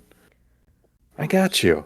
Really, Will? That would make me feel a bit better. I would feel really bad if some of the underclassmen had like snuck in there and something bad happened. I mean, that makes more sense, right? I mean, it couldn't be something crazy like the ghost stories that we hear or anything. Oh Probably just some homeless guy camping out. Keep out of the snow. Yeah, no, that makes Tail's sense. going to be I got making my- clearly visible, like, I got body my- language of, no, it's not ghosts. I got my flashlight in my backpack, and I will happily go check that out. It's, it's 3:30, but it's already dark, so you know how it is. We got this. Good seeing you, Kelly. Yeah, you too. You guys, be safe out there. Try and stay as warm as you can. Wait, Will, you're going there alone, man? Toby's Yeah, why looking not? at. He's looking at Will Wait. and then looking at the rest of the group, and he's like, "Who's we? Who Toby, is man, we?" you're still steaming, dude. He's starting Fucking up my he's glass starting is to gonna get a little too unsteam. close. He's still just sitting there with like a lost puppy expression, like, "What are you talking about? Who is we?" What are we doing? And Kai just gets up after giving Ace some whipped cream. Kai, as you sort of like stand up and Kelly's like walking by, she does that really stereotypical like teenage girl. She's like, "Hi, Kai," like tittering. He's just like, oh, hi. That's it. Yep, that's all she gets. God. I Hey, man, say, Kai, you we're learn to gonna read go. the room, bud. We're gonna go check out the old the old Chanky Cheez to make certain Kelly, none of Kelly's friends are out there. Yeah, you might want to let her know that you're gonna check it out with us.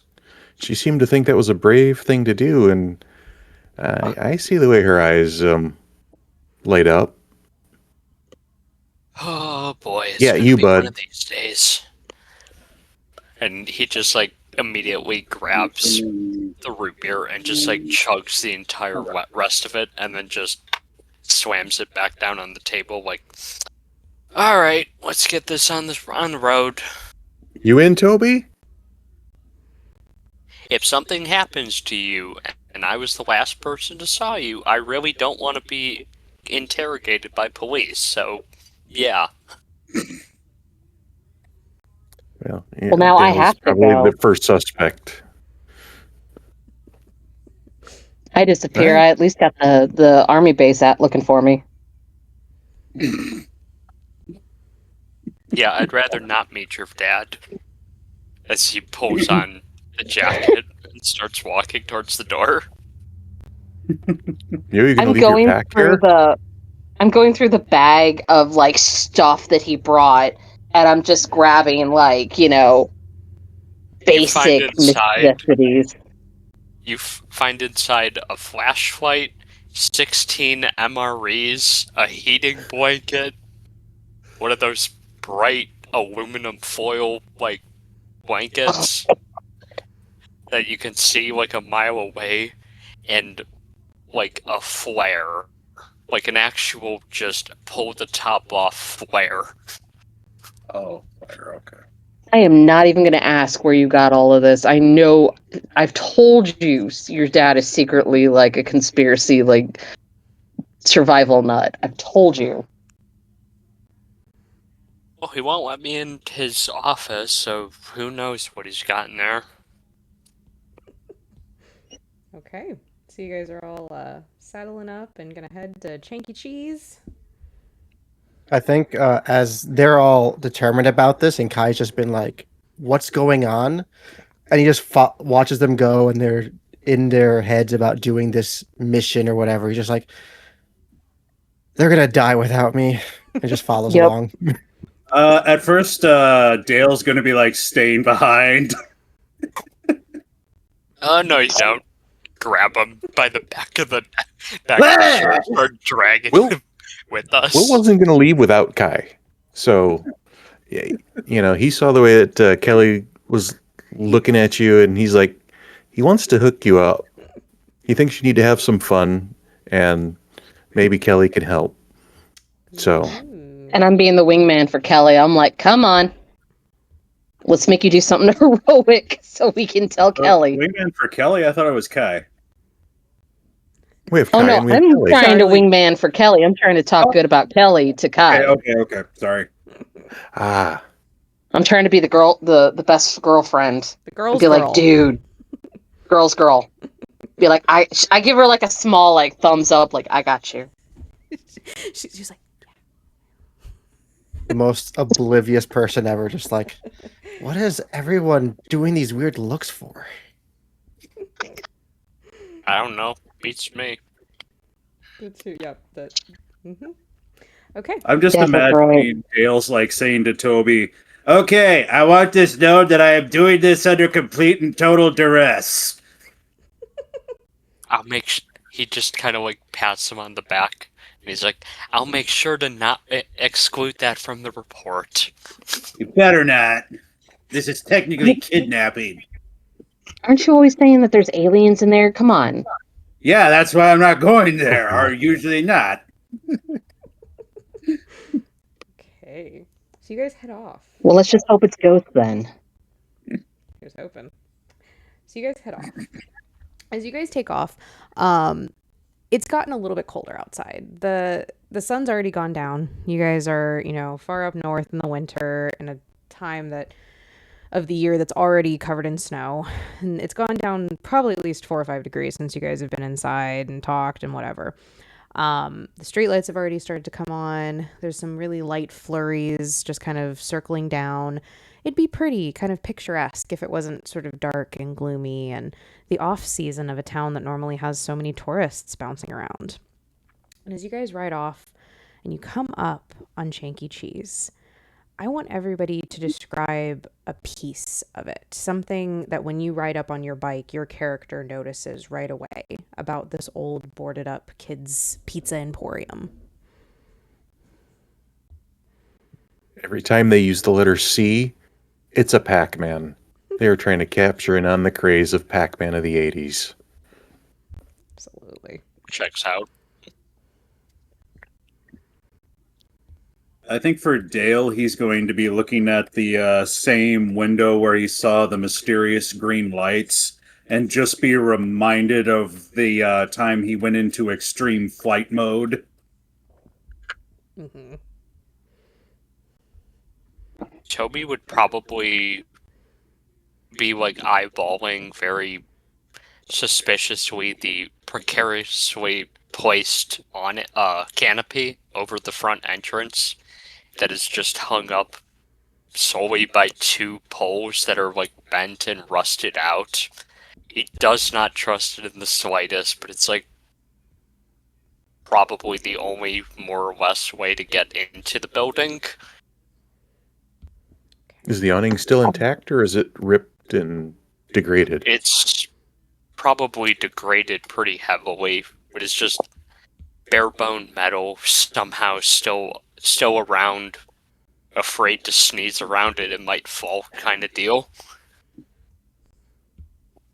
Charlie just kind of looks up and notices the Chanky Cheese that they had on top of the building is like broken, and like parts of it you can see inside it's just hollow, and it's kind of listing to one side or another, but it just kind of looks like it's made out of like that old cheap 80s plastic that just does not hold up well.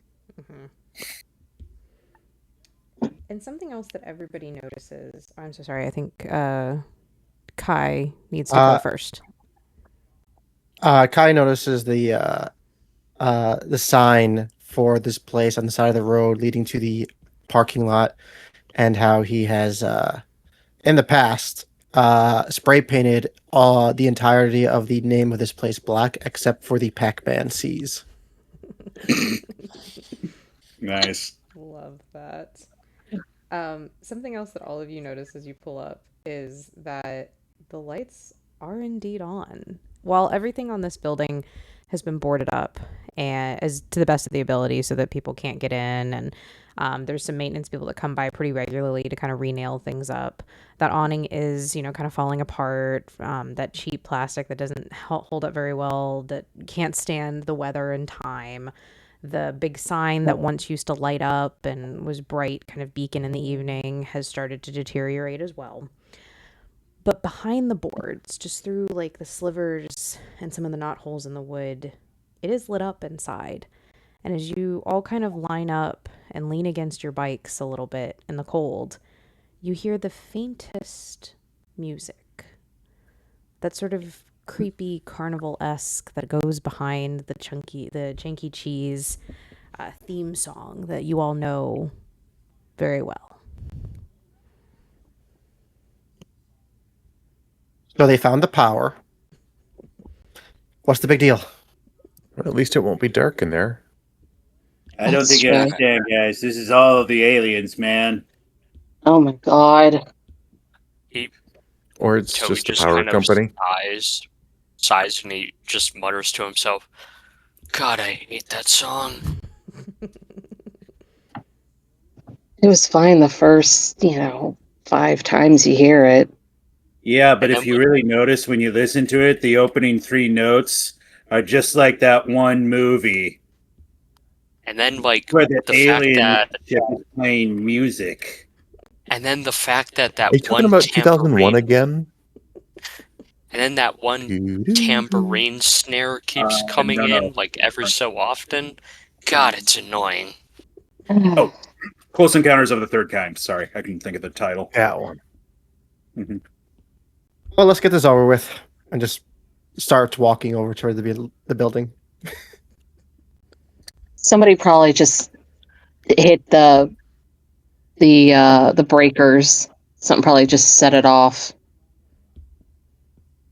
Uh-huh. I'll start trying to find Yeah. a way in. Totally.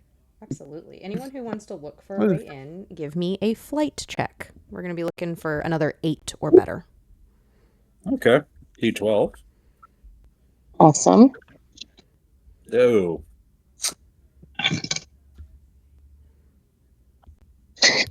15. 22. Oh, sorry. Go for it. Okay, 22. so I have a question. Absolutely. I have a D6 in flight, and the thing is 8.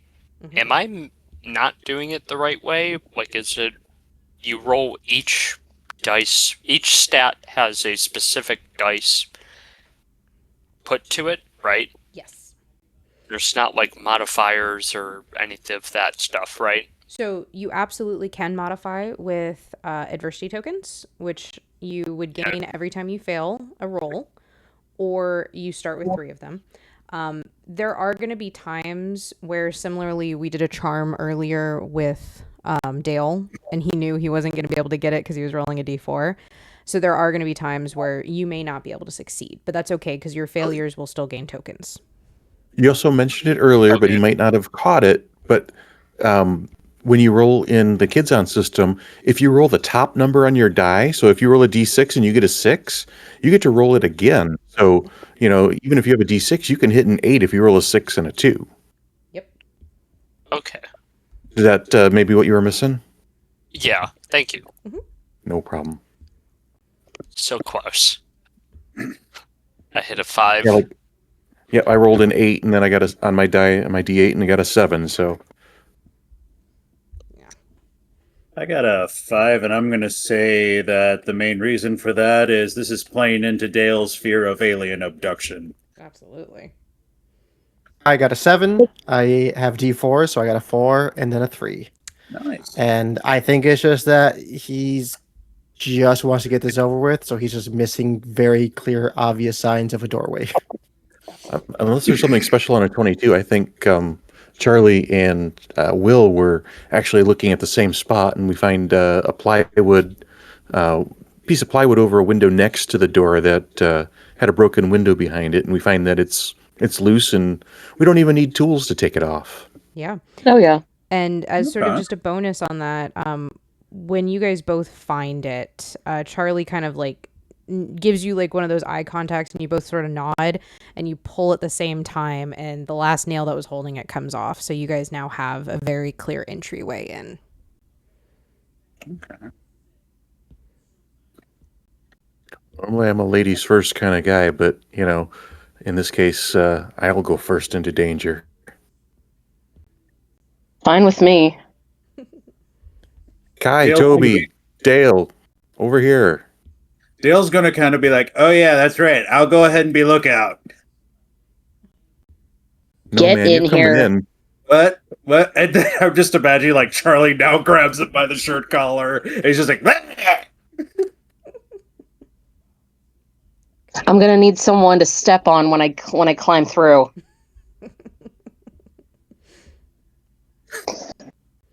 Because I'm gonna need help getting in. I figure. Absolutely. Who better than the loud conspiracy theorist, obviously? At first, I was Well, kind of yeah, like, "Okay, are we playing into probably Dale is probably one of the weaker characters right now?" Oh, right. Never mind. But Well, you're oh super yeah, I skinny. can You're gonna be totally able to try like. a brawn check for this. Nope. Never mind. Well, keep in mind that I'll tell you guys if you need to roll anything. If you guys want to narrate something like Charlie grabbed Dale, shoved him down like on all fours, sort of like pyramid style, and just like stepped on him to get through, that's flavor at that Yes. point. That Right was into actually the what I was going snowbank. for. Because the Hey, snow watch is where you're obviously stepping. piled up high against the building. You probably could use And the I can see snowbanks. Ace. Oh yeah, I can see Ace using Dale's back too, just kind of like. Have you all gained weight? What's going on? You never ask a lady about her weight. Like, I think Especially- I could ask that when you step on my back. Be We've seen glad his I'm not charm, wearing guy. my cleats today. KoB just kind of stares for a moment, and then just without looking down at his shoes, which are like the hiking shoes with like the treads, he's just like, "Payback sucks," and then just walks up, Oh no. digging into his back. Now for that one, Dale, give me a grit check. Oh my gosh. A grit? Yes, please. Okay. Well, okay, so I have a D8 for that, so. This is funny. You love inflicting pain on our How many friends. natural ones are you going to roll tonight? Well, yeah, that was it. That was a 1, yes. Oh, Ooh. Jesus. Good thing you're wearing a winter coat. Well, so what happens here, and this is a really fun way to explain to you guys the system. So a lot of the time, like I just explained, if you guys have things you want to narrate, that's going to be given to you guys because you're building the story. In an instant like this, where you do something that affects the other characters, you're going to have them roll something. So in this case, Dale rolled a grit, which I was using to see how bad it hurt him and if he was going to be able to keep the stance. And he rolled a 1 in this instance. So what's going to happen is a domino effect of rolls. So because you rolled a 1, you're obviously now basically this like hiking tread has like hit you sort of like square on your like shoulder blade and you weren't ready for it. So you sort of like face plant Bambi style in the snow. You hurt. Ow. And then I'm going to need a flight check from Toby. Oh my god. He rolled a 3. So luckily you're only about a foot off the ground, so nothing too bad happens. But basically when you go to do this and you feel him Bambi, you sort of like lose your footing and then fall backwards on your ass. He kind of sits there for a moment and he's just thinking to himself and he's like, "Yeah, I deserve that." And then he just takes off his shoes and tries again. Dale's just going to Dude, be just like use the taking his snowbank. face out of the snow and just like spitting like whatever snow he swallowed, and then he's going to look up and see like about 3 inches away from him, there's probably like a little thing of yellow snow from somewhere else, and just be like, "Oh, well, at least I wasn't there." As soon as he steps up, starts breathing again, just face right back into the snow as his head is used to propel Toby through the window. Okay. So you guys get to witness this lovely little Acme style of limbs and climbing, but Toby manages to get through the window behind Charlie and Ace, pardon me. How would the rest of you like to get inside? Well, Will did go first, but as they're flailing around on the outside, there's a large crash from inside, and Will has landed wrong and fallen headfirst into the mouse that's in the lobby, the mechanical mouse that normally would greet the guests, and he's kind of toppled it over. Yeah, he's clumsy, and I rolled a D1 or a 1 on the flight die, so it certainly is on brand for him. No problem. So yeah, so you kind of like manage to get through, but then tumble into that animatronic, like you said. Will, something that you happen to notice as you sort of tumble into this poor animatronic, it has no head. Everything else about it is pretty pristine, but there's no head. Yeah, he had noticed that the first time he was in here. It's like someone is just stealing all the heads, like the Barbie head craze from 20 years ago. Oof. All right, everything's cool in here. Charlie's That was helping That was just Toby Ace and getting a little Dale get in. excited. I think after the incident of the boot on the shoulder blade, Kai just gives Dale a boost up and just waits for somebody to give him a hand because everyone climbed on his back to get in. He could jump and try to get there, but he would like some help just to make sure he gets in. Yeah, Charlie's going to offer. I was about to say Dale will volunteer Charlie. Of course. I got enough strength. I can do it. Yeah, absolutely. All right. That won't be a check or anything. You're just basically helping your friend in. Yeah. The entire time as you're like helping him in, Toby is just stone cold straight ahead, not looking at him out of pure fear. Okay. Because he knows, like, if they lock eyes, there's a less than 50% chance that somebody's throwing hands. I just kind of look ready for that. I kind of look at Toby. I'm like, why are your boots off? He just quietly swips them back on and just like gives you like a quiet like shake of his head, like don't worry about it. I'm like, Meanwhile, whatever. Dale's just going to be like trying to like support his back and look like an old man while doing so, and just be like, ah. Oh, come on. I don't weigh that much. Are you Thinking sure that you're about doing that that? because of me. Okay, yeah. I mean, Ace. I wasn't expecting Ace to get a boost either, but you know. It's okay. I'm just a stepping stone sometimes.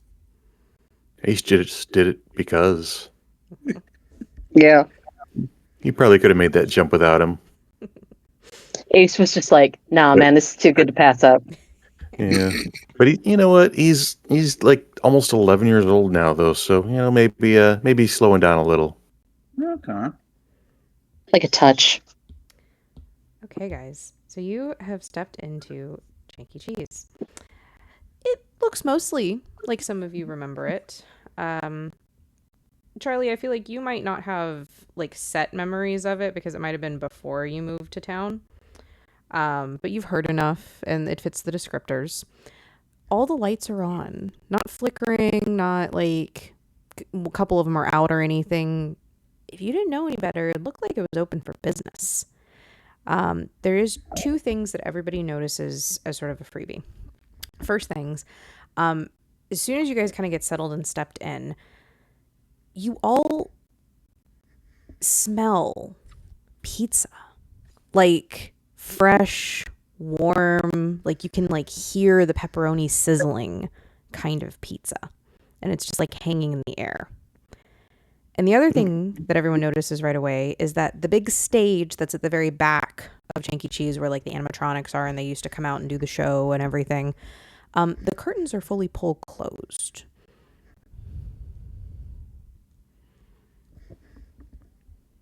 You guys, Man, that smells smell making me pizza? hungry. Yeah. That pizza Guys, was some I of the think best someone's pizza in town. Is there Well- dust anywhere? Like I would expect it to be like dusty and It's really not. Like, it's pretty pristine for everything that's kind of going on. Like, you know, this being an abandoned business and no one have been in here. It looks like someone could walk in right now and like have a party. guys, I think they're expecting us. I don't like this. This is weird. What's weird? The lights are on. Let's just go find out who's making the pizza. Tell them to get the hell out. As I say, it could be worse. It could be, pitch black in here. Well, I mean, that's think true. we'd expect that. I mean, that's kind of expected. I'm not like a welcome party that we got going on right now. Maybe So, they're in the middle of trying to restart it. Maybe they just haven't Did it- told everyone. Did anyone see any cars in the parking lot? Mm-mm. I don't No? think there was. Well, I'm gonna go to the kitchen and find out what's going on. Maybe get some pizza. Okay. Y'all can follow if you want. While Kai says that, Dale's going to go into his backpack and he's going to secure some pocket sand in his hand. I really gotta figure out where the hell you're getting this stuff. What, the pocket sand? Sometimes Yeah. it's best not to know. As you guys You decide know what? what? You're going That's to do, yeah. I'd love if you guys would describe Chanky's to me. I know I gave you those kind of two things, but what does this place look like? What sort of areas does it have? What is something that you particularly pick up on as your character? Well, I think in Dale's case, he's picking up on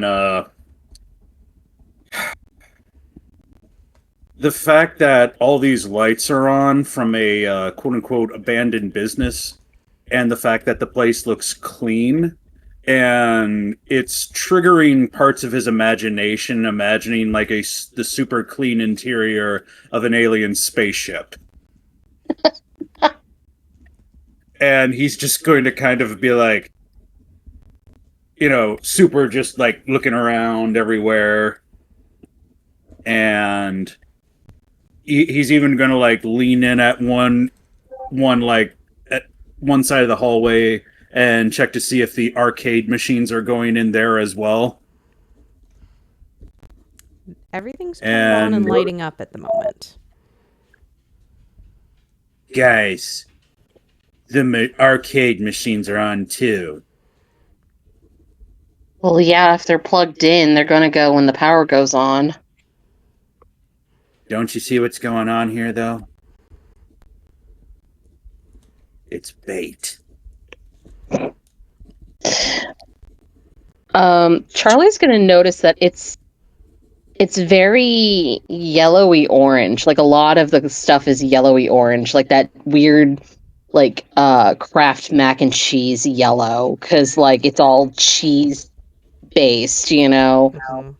and the ball pit is like got like those bright orangey yellow balls, and it's called like the fondue pot or something like that. They've got some giant triangles in there too, instead of just Yeah, balls. yeah, like Like it foam, looks like like giant cheese. foam triangles and stuff, and like fake slices of like bread or something like that, like foam squares that are supposed to be like crusty bread or something. And it's just like, what the? You guys liked this stuff? was cool for 2 years. I think I mean- Will notices. Oh, go ahead. Oh, no, I was just like, okay. I think Will notices, like, right in the entrance, there's a giant, big plastic gumball machine. But of course, there are no gumballs in it, and it's just, this giant, big, empty dome that, you can kind of see distorted pictures through. And as he's looking through it, he sees the prize counter, where you could cash in your tickets from video games to get, $2 prizes for 7,000 tickets or stuff. And he remembers the paddle and ball set that was the only thing he could afford the one or two times he was here. And there's a few things left over there. There's some mystery boxes that were labeled like 75 tickets, and maybe a trash can of rotten candy at this point. But the prize area really kind of attaches his attention. I think Kai notices the same thing, specifically because his younger brother wanted some of those prizes, but they could never get enough tickets. And the prizes are gone, but some of the name tags are still there along the wall and in the counter. And he just looks at the squirt guns that his brother wanted, the little shitty plastic ones that he just really wanted. He never could have got it for him. Toby's eyes would probably lock on to the obnoxiously large statue of Chunky Cheez that was painted like a really crappy gold. And the reason it locks on to him is he has never, in the entire time that he had ever been there, ever felt like it was not staring into his soul, because its eyes, no matter where in the pizzeria you were sitting, it Just like followed you. yeah, it just always looked like it was staring at you, regardless of where you were. Yeah. And he just kind of like brushes it off and gives like a little shake of his shoulders, like, ugh. Okay. So you guys notice all of these unnerving, gross things as you're staring around, and Kai, your Winter Soldier, walking over to the door that obviously leads to the kitchen, which is in all of these sort of like kids emporium places. The big like aluminum door that has the one little window in it that we all know goes back. There's usually like a salad bar right next to it, kind of thing. What Before we get too far, what does everyone else want to do? Does anyone want to follow Kai? Is there another place that you'd like to investigate? What's everybody want to accomplish here? Also not going to let Kai go into the kitchen by himself, so. Yeah, I think we should probably just stick together personally. So I'm going to be following. I'm gonna go with the character thing of some random person randomly grabbing Dale, just be like, "Come on!" Not at this time. We'll do it. God damn it! It'd be funnier if it was Ace that does it. Right. Oh Yeah. yeah, Yeah, there we go. We all go to the kitchen, and Ace kind of backs up and sits down and starts barking at Dale until he starts moving. Okay. Gently bites onto his pant leg and just kind of like jerks, like, come on. Grr. All right, fine. I don't need any more holes in my jeans. Okay. So you guys get to the doorway of the kitchen, and as you reach it, just as your hand touches that flat panel that you have to push into, you hear a crackle of like a PA system, and you hear that very stereotypical, the like, and then a little bit of the static, and then a very deep booming voice comes over the PA system. And it says, "Welcome, my new guests. Please stay tuned for a special show on the hour here at Chanky Cheez's Emporium of Wonders. Please be advised, no patrons are allowed in our designated employee areas, such as the kitchens, the control room, or behind the ticket counters. Until our showtime, keep it chanky." Automate. Cool. And I'm still gonna go and try to go through the door. Okay. It's not like they're open. I mean, that's just gotta be Did left over they from when they always were. sound spooky? I don't really remember. Guys, you know what this means? Don't say aliens. You know it. I can't tell if they're from Mars, or if they're from Pluto, or if they're from some other spot. But they're obviously manipulating the electronics in the area. Even if you don't think it's aliens, well, something is.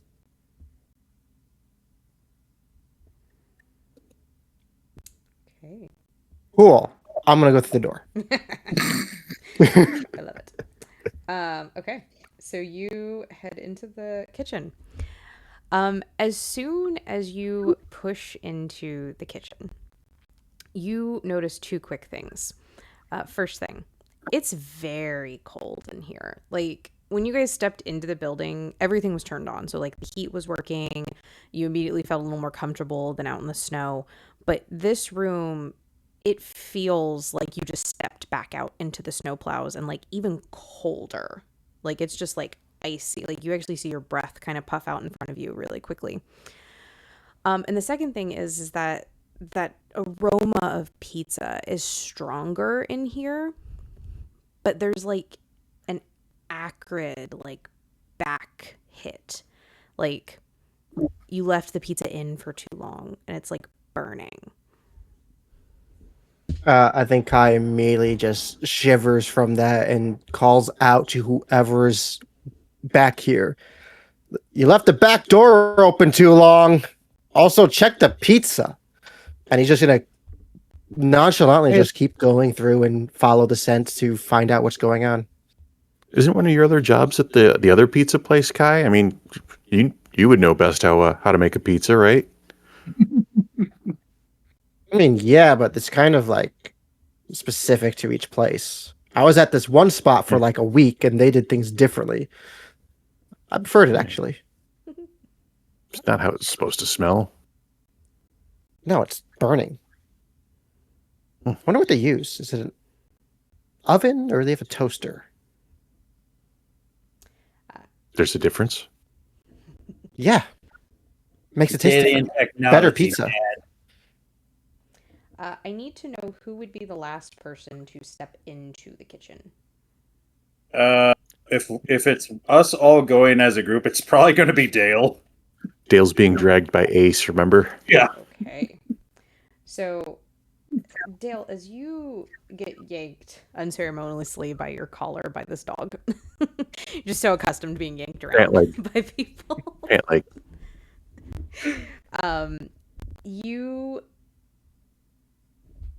You notice everything that I just described, the cold, the smell, but you feel, if you ever step outside after, like, on a really, really dry day and you get that, like, crackle of, like, static, like, right away, like, you feel that go over your entire body as the door closes behind you.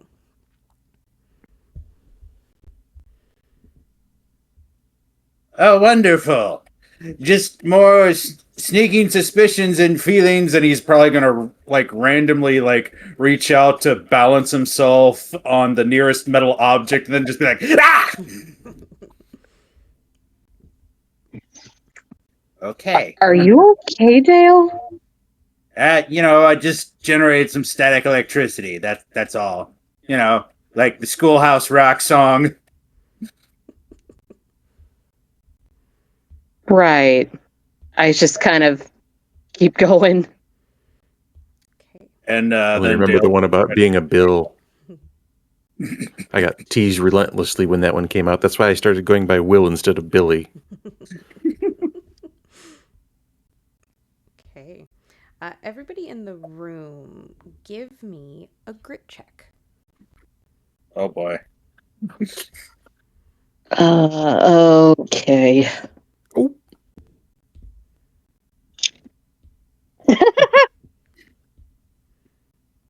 Rolled a 1. Wait, did I? Hold on. Was it a 1 or... Oh, okay, thank God. It was a 7. 11. Will's D4 got him an 11. Nice. Wow. Nice. Double explosion. Dale. Again?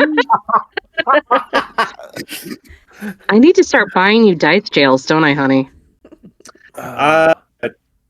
Well, so far the only good dice has been the bloody D20 dice. Of course. This has been Yup. the only good one so far. Dale I think I Bond, bought you that Agent set. 001. Double O not. Okay. Toby, I don't think I heard what you got.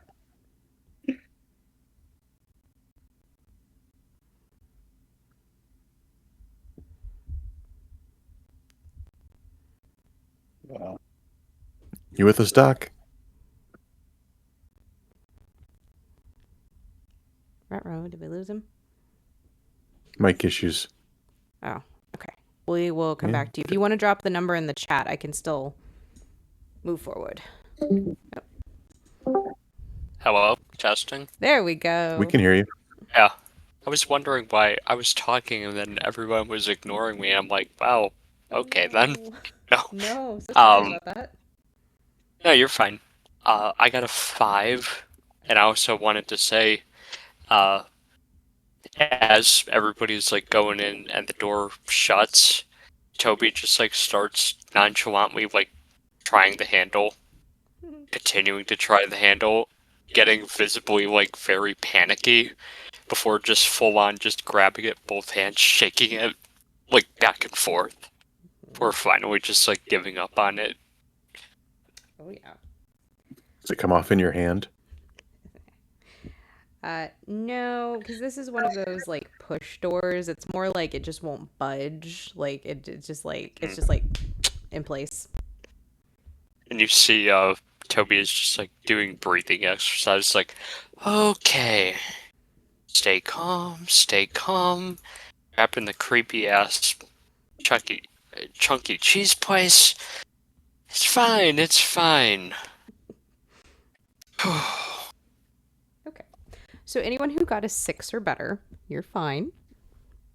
Anyone who Oh got boy. less than that, you're starting to feel a little bit of a panic. You've got that like hair on the back of your neck feeling happening. You're noticing that sort of like static electricity kind of over the top of the layer of your skin, like I described. You're starting to feel like the walls are closing in a little bit on you.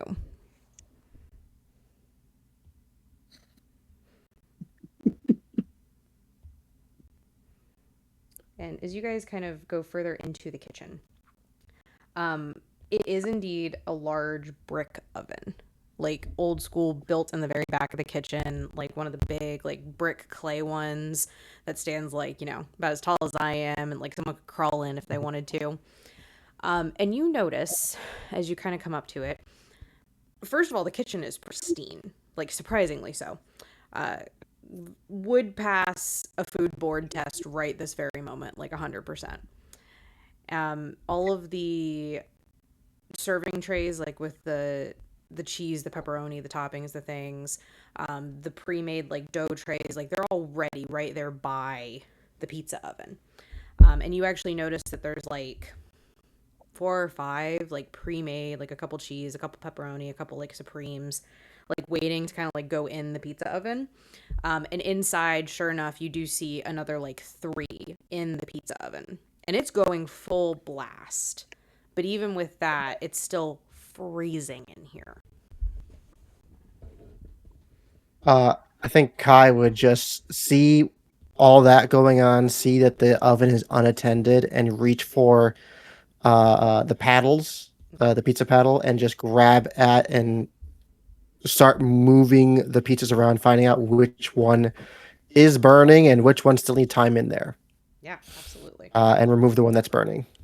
It's the one in the very back. It's whoever put them in there pushed in a little too far, and it's really just that like edge of the circle that's got that like burnt edge to it. Mm-hmm. But the other ones are good. He just quickly moves them aside, gets that one out, and just puts it onto the counter, and decides not to put any of the other ones that are waiting to go in just yet. He's in his bag right here, just like he knows this kind of environment. He's worked here in this kind of place before, so he just looks at the pizza.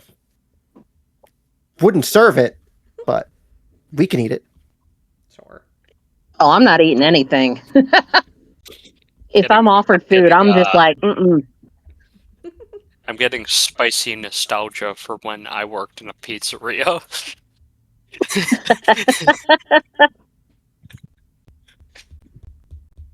All I can say is if you order pizza that has anchovies on it, there is a special place in hell for you.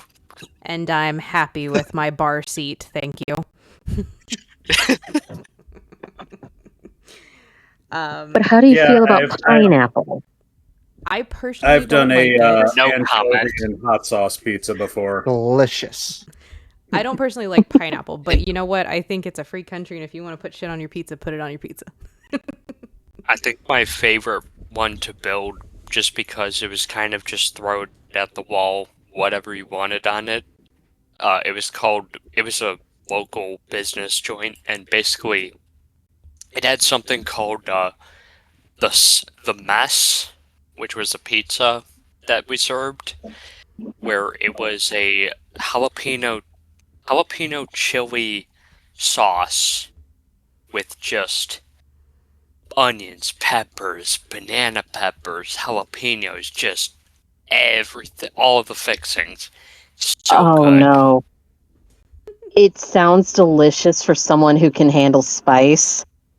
Yeah, If you not can't it. handle spice, Amazing. I mean, I don't have a good space tolerance. I still ate that stuff. I'm a baby wuss when it comes to that stuff, as Ogre can vouch. I have trouble sometimes with jalapeno poppers.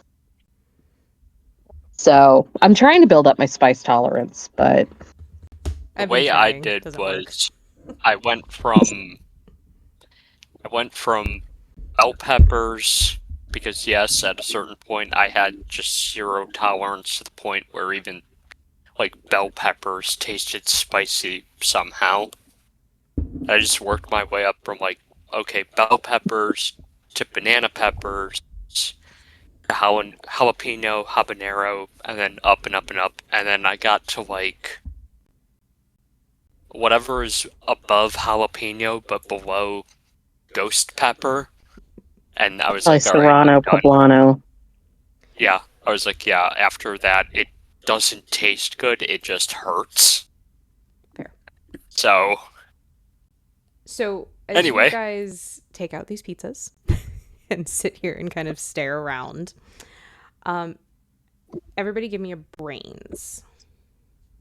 Oh, nice. Ooh, nice. We like that one better. Brains, okay. Okay, not bad. All right. 3. So 20. I got a 5. Okay. 7. Okay. Okay, so it was a 20, and then a 6. Shite. Okay. Jesus. Yeah, but watch, I'll have like 8 rolls in a row where it's 1. I am just rolling like crap today. I got an 8 on a D20. Ooh. Okay. Sixes are better on this, and I'll get to our double crit there in just a second.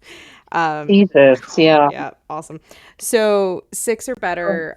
You notice that what I pointed out originally, which is this pizza oven's going like full blast. Like you can actually see it's the kind where you have to like burn a bunch of wood and then it has those like embers in the back that makes it go for like hours on end, and then you just kind of have to put like wood at the very back and then those turn into embers, and like it's made to go for a long time, and those embers like hold the heat more than like an open fire would anyway. So the first thing that you guys notice is that you should be like pretty toasty warm. You might even be like sweating a little bit normally if you'd like walked into this kitchen, but it is absolutely freezing. The other thing you notice is that when you were in the other room, the main area, you could hear like the ambient, like creepy circus music that always plays. You could hear like the beeps and boops of the games. You could hear like the AC, or in this case, heat system, like kicking in, like all that. But it is dead quiet in here. Like the silence is almost overpowering. Like it's almost you've stepped into this weird bubble. Ogre, on your double crits, I have a feeling I'm gonna regret this. you notice 2 things. So number 1, Okay. you notice a very state-of-the-art security camera. It is obviously new. Like it's much different than anything that's in this place. And there's 2 of them specifically. There's one above the door that you guys just came in, and there's one in the corner of the room so that you can see the entire kitchen area. The other thing that you notice is that there is a animatronic in the corner of the room. It looks like it was one of the mice that were always the entourage of Chanky, the chef mouse specifically. But you also notice that it is missing its head. The rest of it is pristine. And it's like facing the corner currently. Alrighty. Hell no. Okay, style. so for my first thing, I'm going to grab the nearest person as Dale and then just be like, I think we're being watched, and just point out the cameras. And then as Dale is kind of saying that to the nearest person so they can spread that around, I think I would really love to use one of my strengths right now. Absolutely. And you know what? We're going to make it treasure hunter. I'm going to spend an adversity token to find a useful item in my surroundings, because I have a feeling I'll have to defend myself soon. Sure. You reach and grab a cast iron skillet. Hey, better than nothing. Besides, a good cast iron skillet, you can whomp someone with it good. Oh my god, I have a good cast iron. That thing is fantastic. I had a dwarf chef, and that was what he was a paladin who was paladin of the pan. It was a homebrew paladin dedication, and he had a golden skillet that he whopped people with.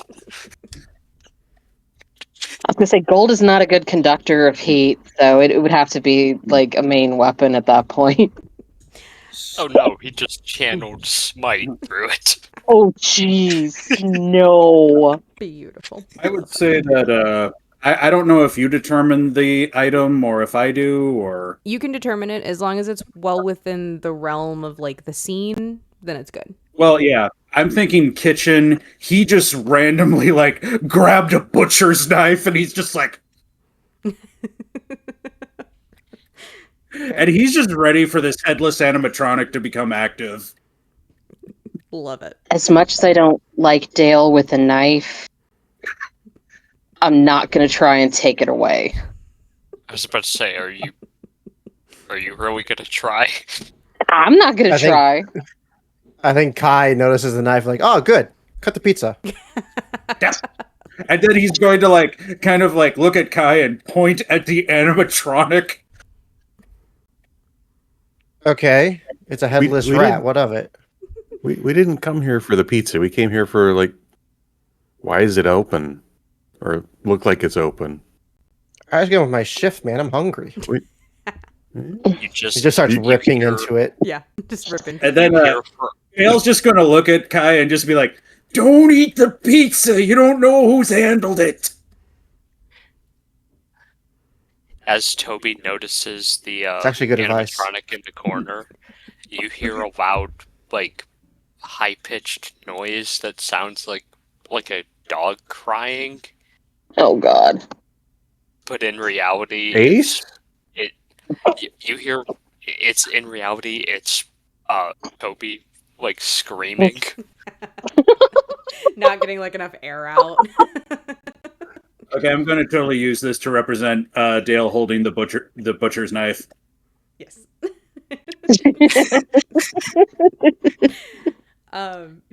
This is what holds the blood dice. Will you you I- hear like this high pitched noise and then you kind of like look around like Ace and he's just like right beside you. He's like, "Row?" He's fine. You Is okay, bud? there a roll I can do to investigate this pizza to see if it's okay to eat? Yeah, absolutely. You can give me either a brains or a flight. One with brains. Well, this seems appropriate. That's a 1. Pizza's fine. So many ones in this game.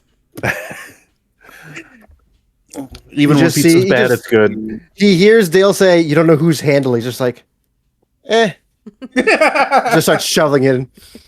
It my actually gosh. tastes great. Like honestly, it's probably one of the better pizzas you've had, and you like you said you've worked at pizza places before. Like, pretty damn great. Yeah, I ain't touching that. All right. More for me. Look, pizza's all good and well, but we got to figure out why they're even making pizza here. Let's see if we can find someone. Yeah, Uh, okay. We heard someone over the PA. There's got to be Well, that's a somebody here. pre-recorded message. It's got to be a pre-recorded message. so as they're doing that, I think Dale's going to very curiously walk up to the animatronic and try to investigate it. Okay. Couple things at once before I have you do anything. As you guys are kind of talking about this, so you have the door that you guys entered from. There's the big chef door that you came in from. There is a like high up like order window you can see out into the main area where you came from.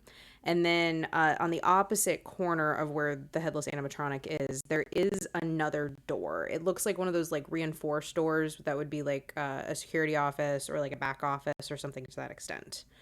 Oh boy. Dale, as you kind of come up to the animatronic, it seems pretty innocuous. I mean, it's not like moving or doing anything at the moment.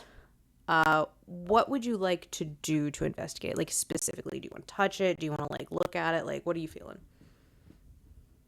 I think Dale is going to kind of at first poke it with the blunt part of the butcher's knife at first to see if it reacts.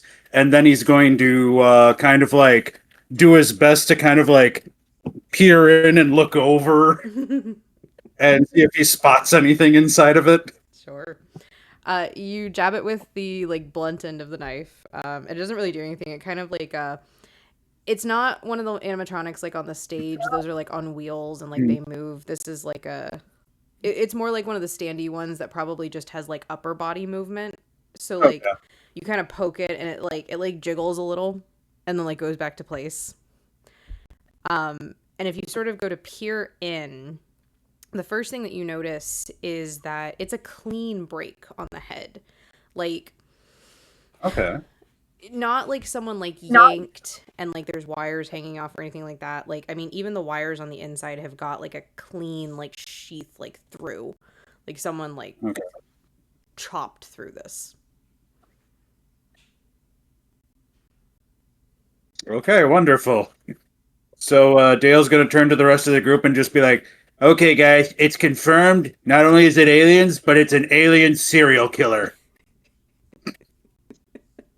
What are you talking about? Why is there even an animatronic in the kitchen? There's no guests in here.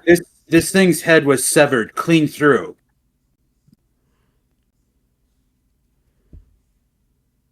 Okay. Yeah, why would they have an animatronic in here? Oh, Everybody give boy. me a grit check. Come on, exploding D4. Okay. Okay. I like my D4 the best. Oh, I love that. 13 on a D4. Amazing. Jesus. Yeah, I roll a 3 on a D6, so, we all have our strengths. Shannon, I'm gonna assume that you rolled higher than me. I rolled a 6. That's higher. What did you? No, you didn't. Another one? Yes. Another one. Nice. Put that I have no grit, die in apparently. die jail. Just put that in die jail. Just throw it in die jail. Dice. Kai Ogre's got got a 2 states: crit or fail. Kai got a... 16. Okay, perfect. Remind me to smudge those or something. Jesus. Okay, well, I'm gonna switch to this D8. Perfect. Toby, what'd you get? I got a 9, and I also have. I call it a dice haven, where it literally is just a jar filled with sage that I drop my dice in sometimes. That's perfect. Oh, yeah. That's my death saving roll dice. I use it solely for that because it has never let a single character die from it. Okay. This time it was an 8 or better. I'll get into a couple of the higher ones here in a second, and then my 1 here in a second. But if you got an 8 or a better, you're good. You just you kind of get a chill as another one of those crackles, and another announcement. A reminder to all of our patrons and new friends. The secluded areas are not welcome to guests. Areas such as the kitchen, our back office and security room, and behind the ticket counter. Please return to the main floor or leave the premise at your earliest convenience. They have a back office and security room. That's probably where we should check then. Kai just looks up at the camera with his face full of pizza. Where do you want me to pay for this? Anyone who got less than an 8, you similarly to earlier, you have that hairs are standing up all over. Someone walked over your grave, goosebumps, chills down your back. Very not fun feelings. Just all around sort of don't like this. yeah, don't like this. My 1. Oh no! Dale. Oh, how fitting. I love Okay. this. You sort of you're on edge. You've been kind of checking out this animatronic. You're waiting for it to kind of start jump up or do something. You notice the security cameras. You didn't want to come in here, you didn't want any of this. And as you're sort of doing another scope of the kitchen, you out of the corner of your eye, at the edge of the order window, see this gray shadowy figure. And then as soon as you jolt back to look at it, it's gone. But you definitely saw it, and you were just 2 times as paranoid now. Okay, I'm assuming that Lot. probably Kai or Will is the closest to Dale, and he's just going to kind of break out into a Abbott and Costello thing and just be like, Kai! Was that Morse code and then you said my name? No! Great I don't know Morse person! code. Great person! Disappeared! I'm sure There's KoB no could decipher aliens, the Morse man! code. It was a great man! There's no grays! There was a no great man there! aliens. It's great! No, there isn't. There was! Right there! He goes towards where he's pointing at the window, and he just pokes his head out and looks through to see if there's anyone out there. You don't see anybody. He just turns around. Nothing.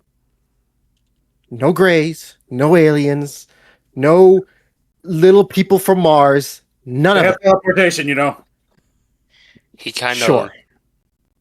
Toby is kind of staring at Dale, and he's just like, dude, I'm already on the verge of like a panic attack right now. Can we not? Wouldn't be Dale if we didn't. Look, there's a big heavy door here, and they said office and security. That's where we need to check that out. I thought they We said need don't to- go there. Well, We need to that's a figure out how to pre-recorded get- message. We need to figure out how to get out of here. And he kind of gives the door a kick. As you go to Kai just goes kick the back to the camera. I just looks up at it. Hey, so if you want us to leave, that's cool. You gotta fix the insulation in this room though. It's very cold. Toby, as you go to kind of kick the door, and before it was like stuck in place, like you were like putting your full body weight behind it, everything, nothing happens. But as you go to kick the door this time, it just like flings open, and like you almost like fall through, and it actually like Scooby-Doo-esque kind of like bounces back and like kind of smacks you a little bit.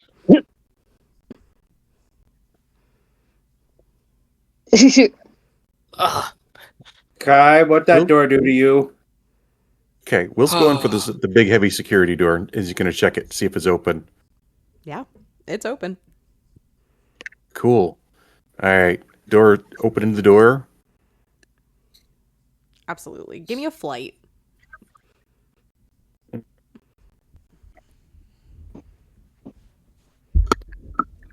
A 3. Okay, I'll give you choices. It's not a Oh one. boy. It's not a one. It's not a one. So you have choices. So would you like something that directly affects you or affects Ace? Me.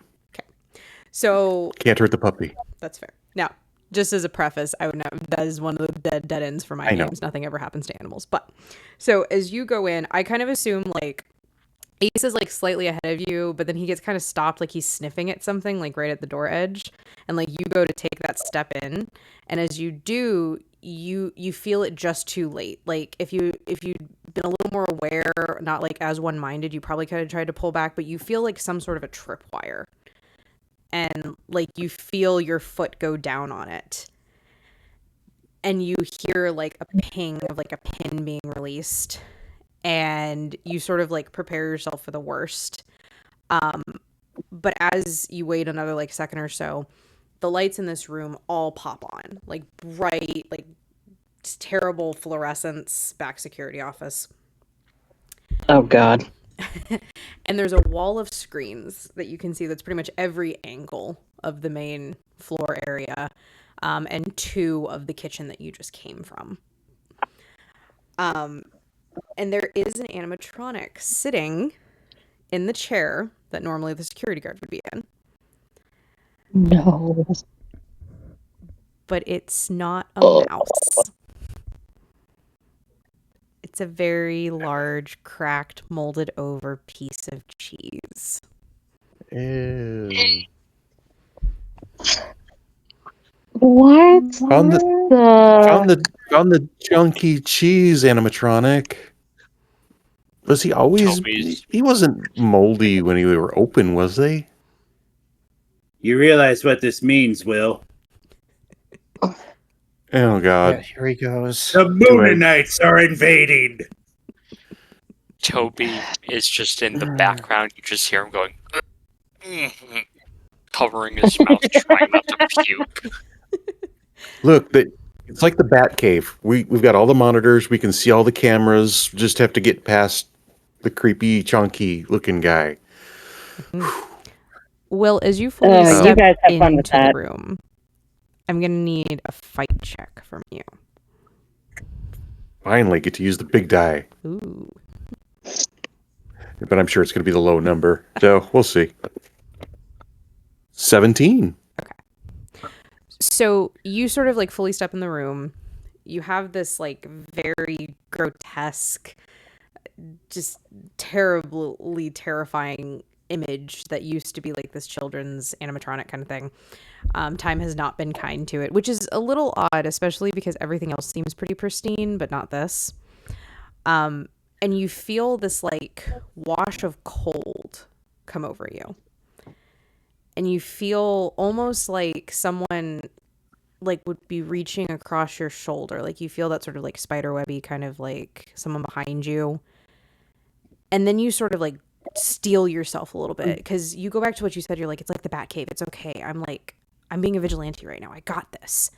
And you manage to like shrug it off. But like just as you kind of shrug it off in the back of your head, you hear like very whispery, very just like, get out.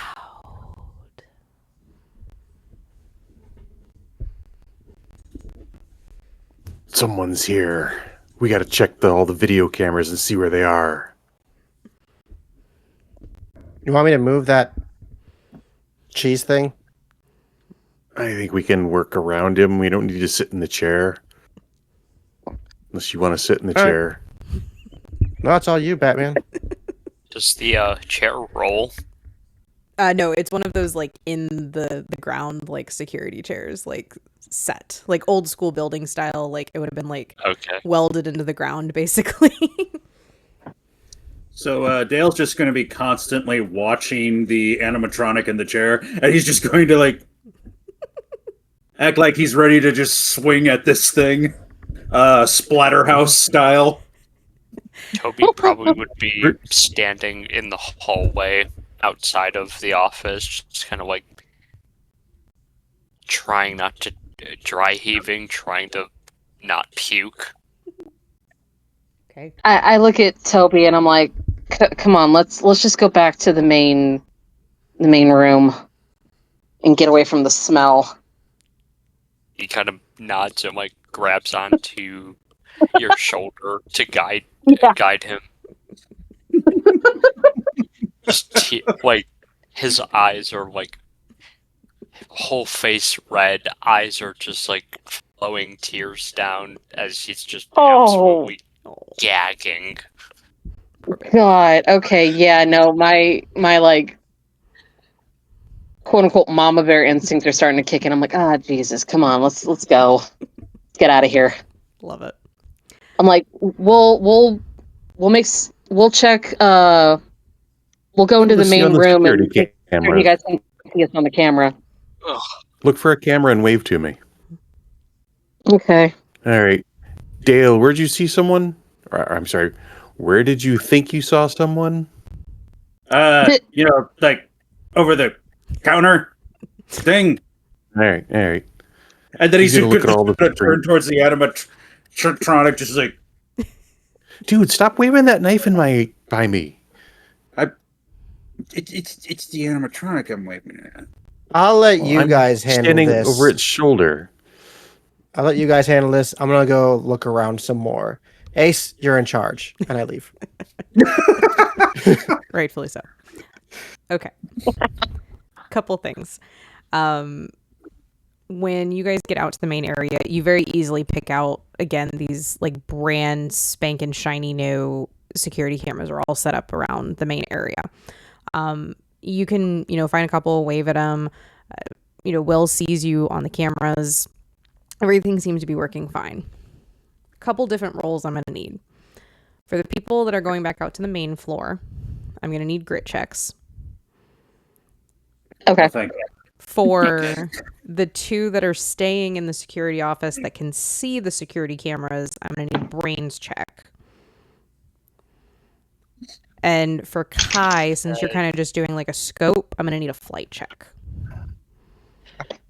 You said Grit, yes. For those out on the main floor. alright. How do you use the tokens? Yeah, absolutely. So if you're a couple away, and keep in mind if you've been failing, please make sure you were kind of trying to keep track of that because you do get a token every time you fail. Okay. You guys can use those tokens as one added to your roll. So like say the target was an 8, but you got a 6, you could spend 2 adversity tokens to make the roll. I also allow once per game, if you'd like to spend an adversity token, you could just re-roll entirely. Okay. I rolled a 4. Okay. What is the number I need? For this one, you're going to need at least an 8. Ooh. Now, I will say, I know that you've failed at least 2 or 3 times, so you start with 3, so you're probably sitting at like Yeah. 5 or 6 tokens. So you could drop Yeah. 4 tokens to Yeah. meet the number if you wanted. Yeah, I think I'm going to do that. Sure. I think I had. Yeah. So I'm at. That is. Yeah. Oh, Is that's some absolute nut work right there. I got.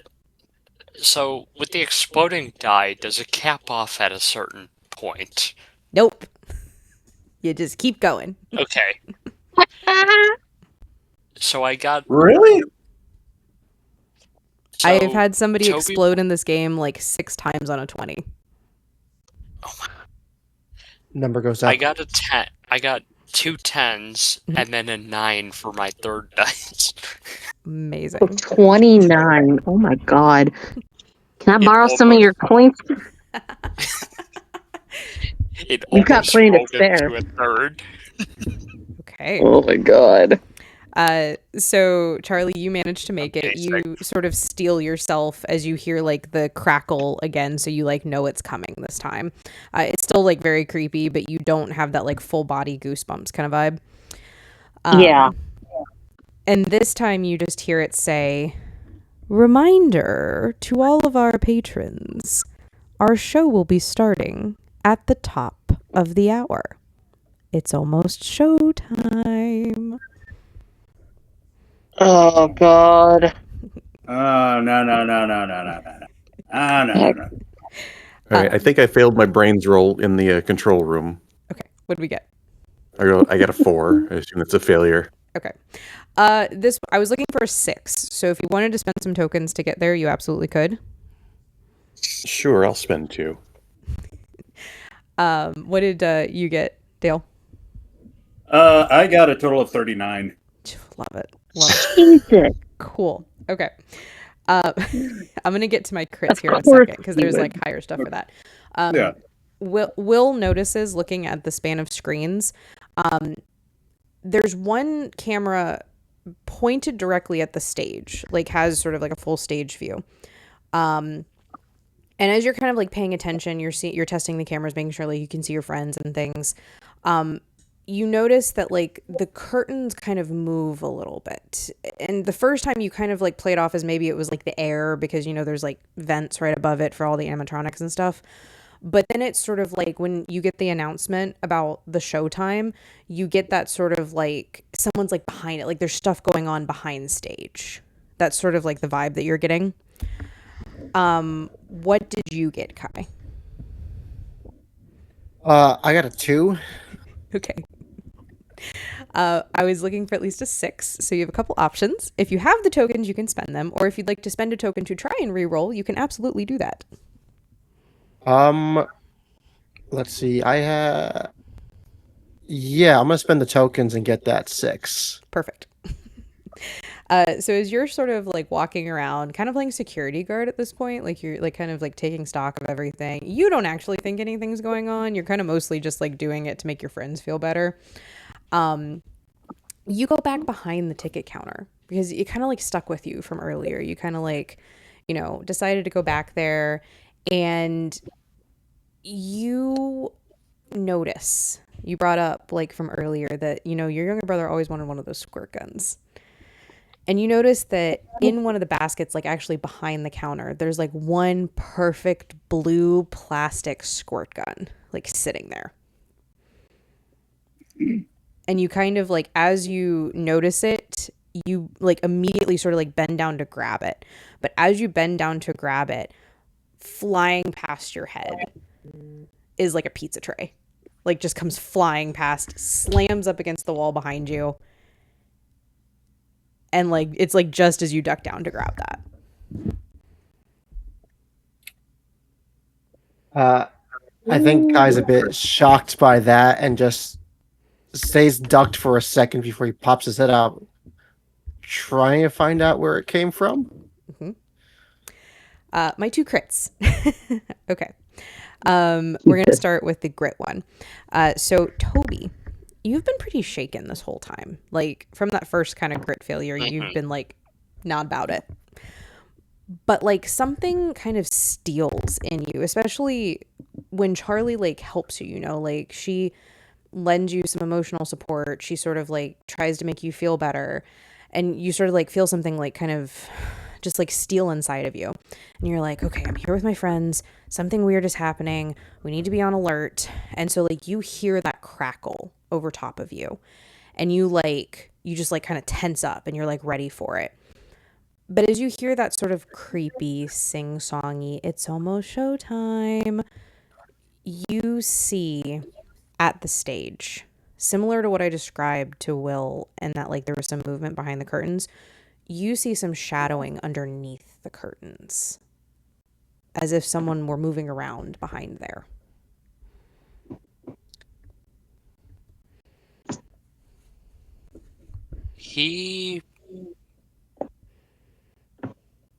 He's gonna kind of like stoop down a little bit to try to see like if he can not like peek under it, but just kind of like get a glance if it's like a solid shadow or if it's more of like the way the lighting is casting. It's definitely like something solid is making the shadow, or it seems like it at least. But it's like moving oddly. Like if it were a solid figure, it would move sort of like fluidly, like a shadow does. This is moving almost like I mean, the best way to equate it for you is that, you know, at one point Dale dragged you to the movies and went to go see like that Ghostbusters movie, and like when the gaseous forms like moved, like that was sort of like the movement of this. So jagged, rough, kind of Yeah. unnatural kind of deal. And I'm also sorry, I don't actually remember if Ghostbusters came out back then, but we're doing that. That's what I'm going with. So Oh yeah, they both came out in 1984. days. We're good. okay, cool. If- I'm usually pretty good with my decades. My 30-something. Okay. So Dale this whole time has been making like heavy eye contact with Chanky. Like you're like, I got you, fucker. You ain't going nowhere. Like you're not gonna move. I'm gonna know. Like he's like having this like intense like I got this. Like he's like hyping himself up. Staring competition with an animatronic. Right. Headless animatronic. Yep. Well, Shanky's just a big block of cheese. You can't really take his head off, but Oh, okay. he's got like the like carved in smile and like the eyes, so it's like even worse, you know. So yeah, so you kind of like more out of habit than anything, because you're so accustomed to like always knowing the things that are going on around you. You're always just a little paranoid. You sort of like did a quick scan of the room, and when you do that, you notice two things. The first thing that you notice, there are cameras everywhere in this location except for backstage. There's no backstage cameras up on that wall. The second thing that you notice is that there is right to the side of where Will is, because Will is at like the security desk where the wall of screens and stuff is, and like just to his right there's like a smaller desk that has like paperwork, and it looks like there's like a filing cabinet next to it. It's probably where like the admin stuff happened. Sitting on the desk, there is a carved, looks very old Ouija board.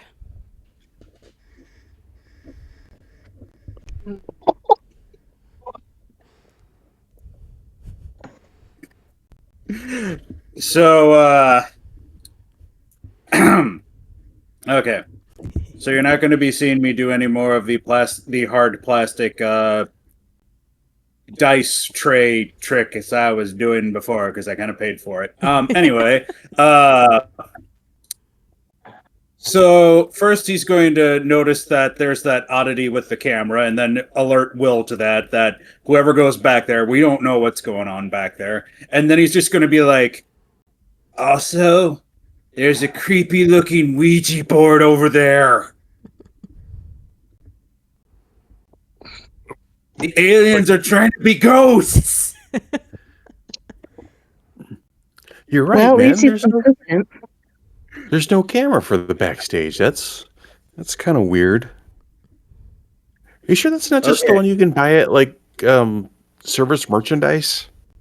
Look, I don't know. You can probably buy them in a lot of places. There's probably one at Kmart, or that Target place, whatever. But I'm going to run over to where the others were, going to the backstage area.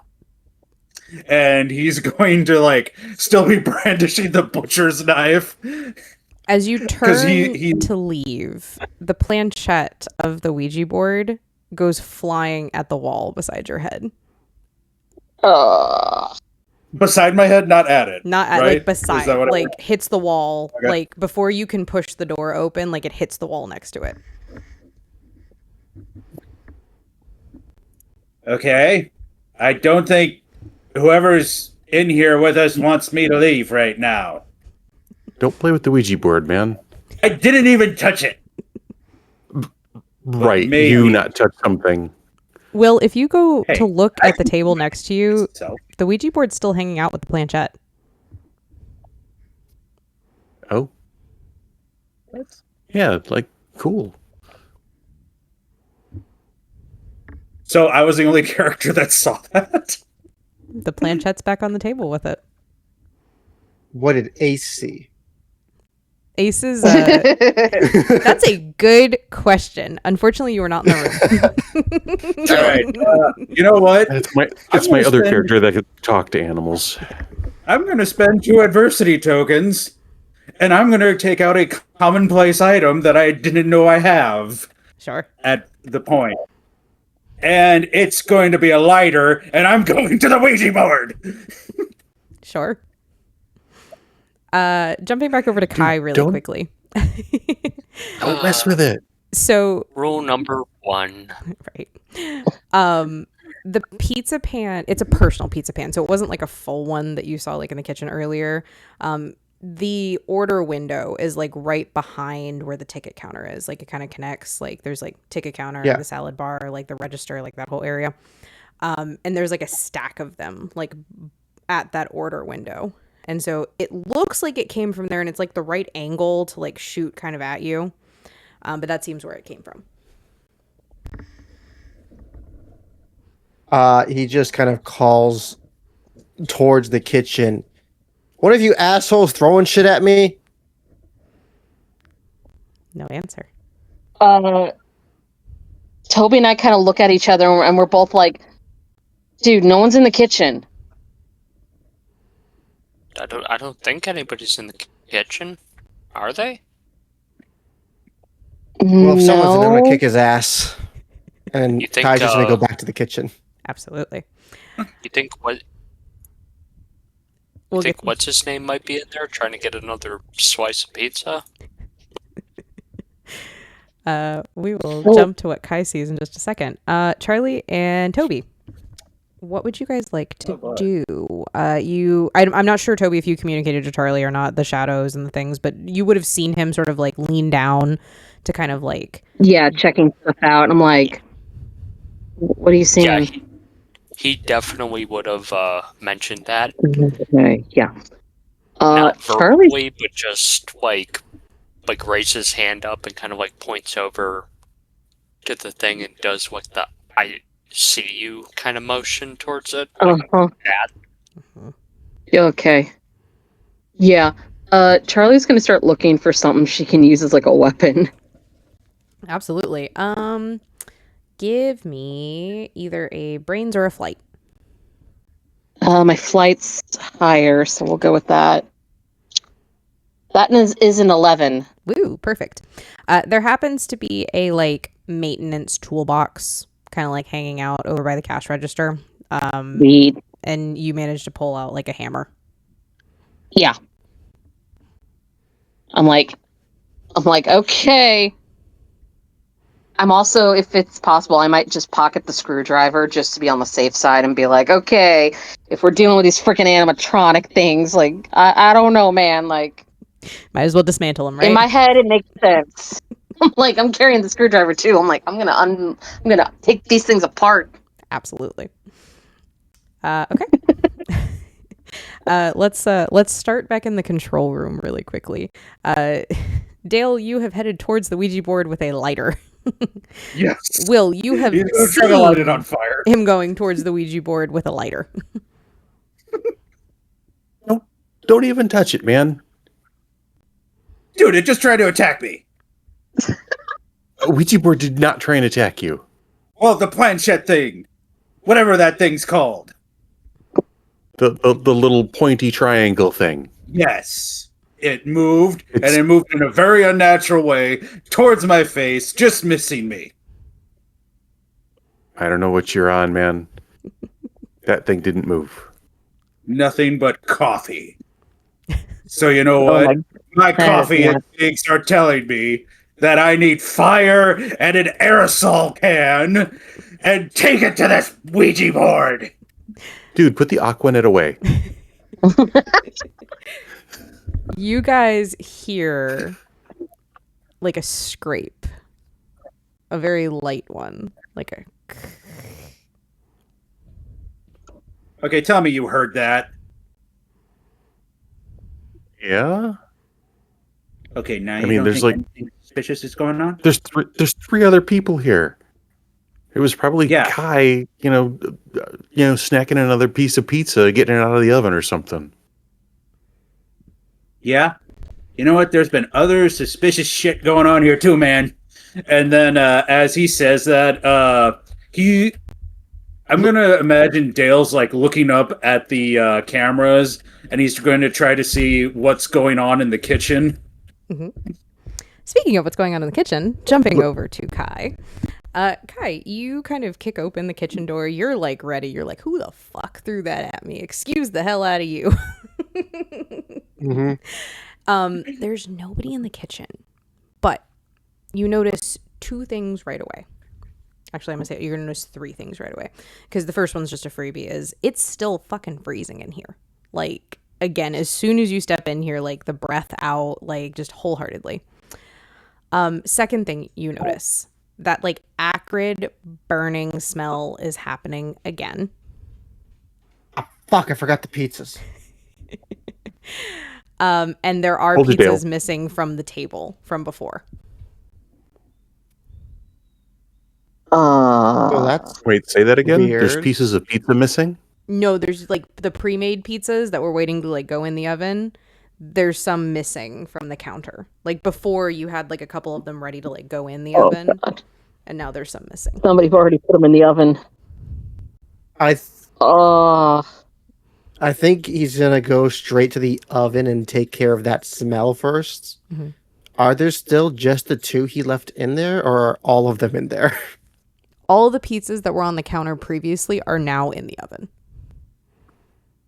This is a lot. And I think do I want to be that asshole, or do I want to be a good guy? I'll let the dice decide. Okay. He is gonna immediately get to work and start pulling all of them out and just trashing them.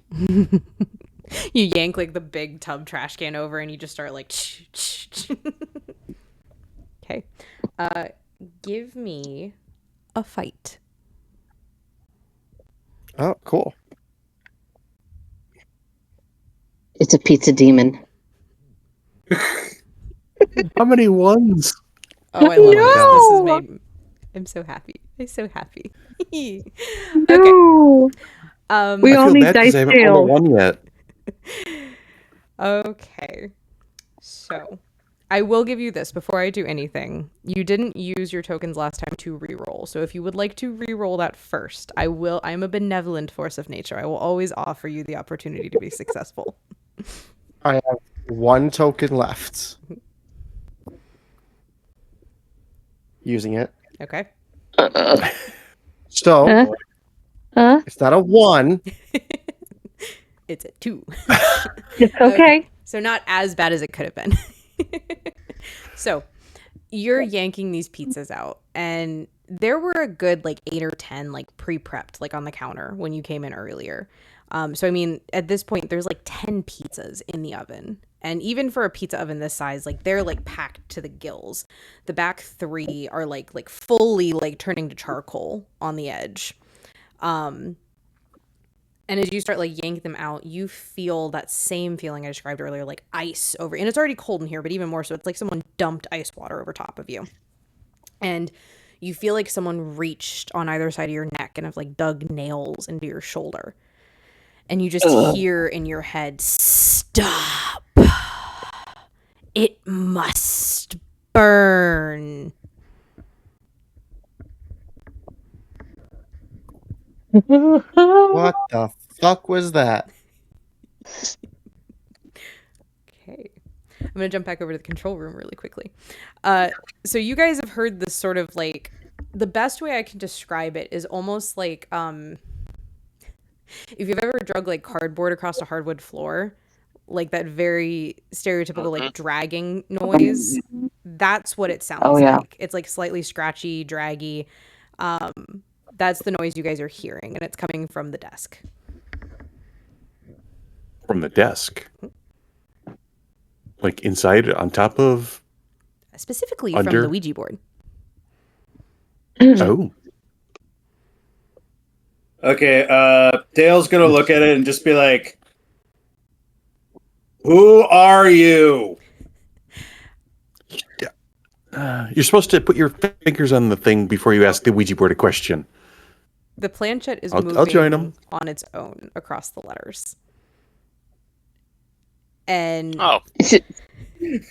right now it's spelling out over and over and over, "Let it burn, let it burn, let it burn." Okay, well, you know what? The Ouija board's telling me let it burn, so I think that means we should burn the Ouija board. Above board, I just want to say, let it burn. I thought that's not how the song goes. That was the other older sister that we never heard about before they did the revamps, and then she got ice powers, and different Disney movie. I was thinking Let It Be by the Beatles, so I got confused.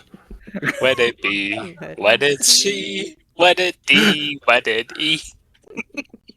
And I just received a text from my youngest daughter, or my youngest child, that says, it's snowing outside. Oh goodness. Creepy. What? Yay. Out of game. Timing. Right? Out of game. We're in the last hurdle. There's like 2 more things you guys got to figure out, and then we're good. Oh boy. You have like 2 things to figure out and 1 really big decision to make, and then we're good. Why are we letting this burn? Are you asking the? Why are or why aren't we? Yeah, he's asking the Ouija board, why do you want this to burn? Hey, they want us to go watch the show. There's the curtains are moving. The announcement said there's a show about to start. We need to go out there. Put the lighter away. Dale's not even listening to Will at this point. He's just waiting to see if the planchette moves again. Yeah. So as soon as you ask it It's a question, gonna move. it stops, and then it recenters, like it does the circle thing, and then it goes, "Never should have been built. Must reset.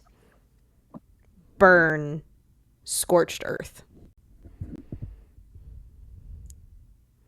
Okay, Will, you saw that, right? Can I assume that he did? Yes. Okay. So obviously there's going to be some kind of fire happening here. Toby is still with Charlie, right? Yes. Yeah, I would assume so. Okay. Will's gonna grab the planchette and grab Dale by the collar and take him out. We're gonna go out to the stage. Okay. You guys have to. You didn't have to do this. Come on, man. You guys have to pass by the kitchen, and your friend who is standing there, I'm assuming holding like the pizza paddle at this point, and kind of like. I had the reaction like, what the fuck? And I just sit there like, Mary just should have been the asshole. And he just grabs the trash and any of the pizzas he already put in there, just ties it up and then chucks it back into the oven and then closes it. You feel the claws release from your neck. And as it like the coldness like washes away from you, in the last second you hear yes, and then it disappears out of your head. Not my problem. Leave.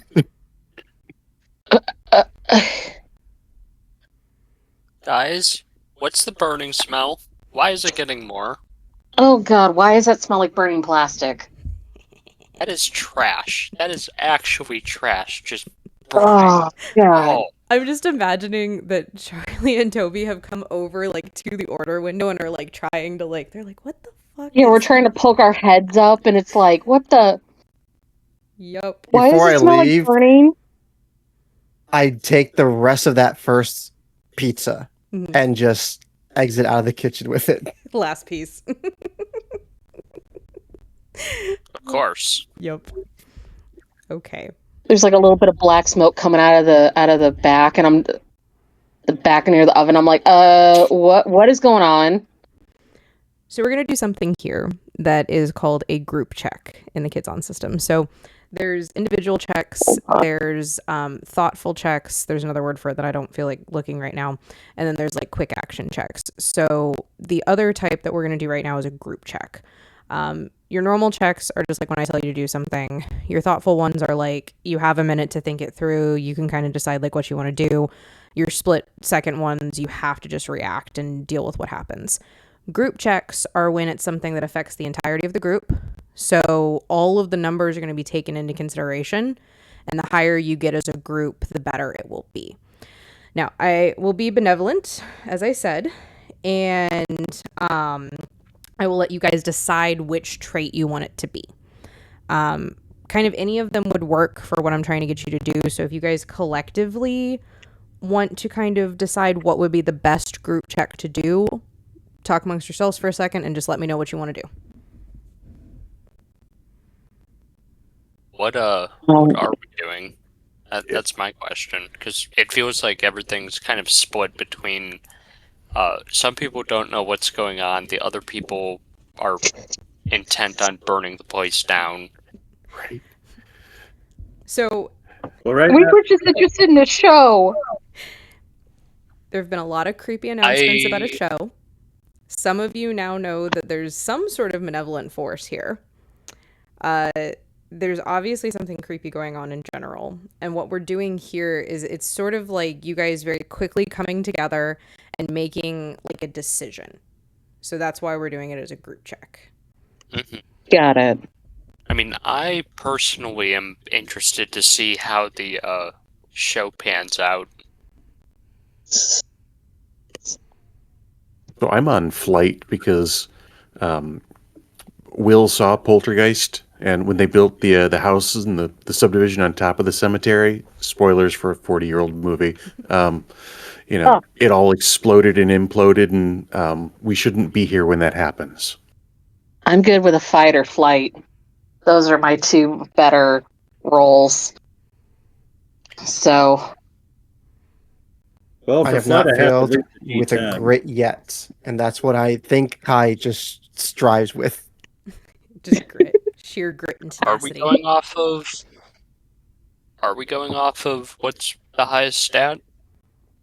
That's what I'm letting you guys decide because it's a group check and because I could, at this point, given what I'm trying to let you guys do in this split second decision, I could use any of the stats. That's why I'm kind of like allowing you guys to have a quick powwow and be like, I think this is one that'll work better for all of us, or I think this is, fit for the scenario. That's the opportunity we kind of have here. How many Well, how does the people group are... check work? So Do we all have to make the same roll? Yes. So you guys have to make the same stat roll and then they add. And so I have a base number in my head that you guys have to hit as a group in totality. And the higher above that you go, the more information or the more you're going to gain off of what I'm trying to give you. Anybody good at brains? Well, that's I'm Dale. decent.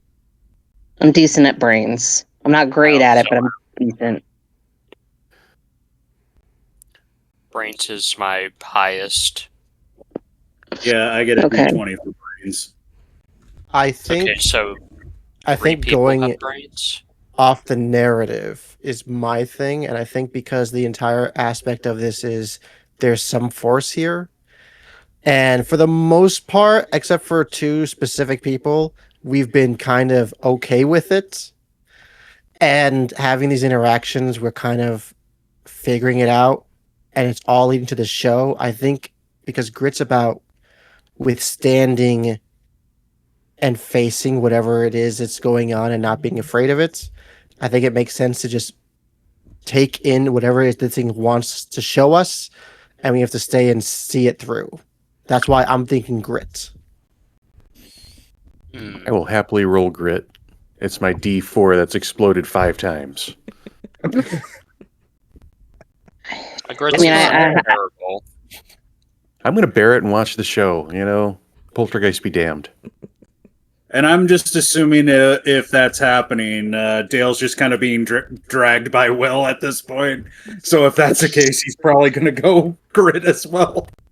I want to, before anything happens, also say that if anything goes like south, like really, really quickly, Toby is like splitting. He is not sticking around.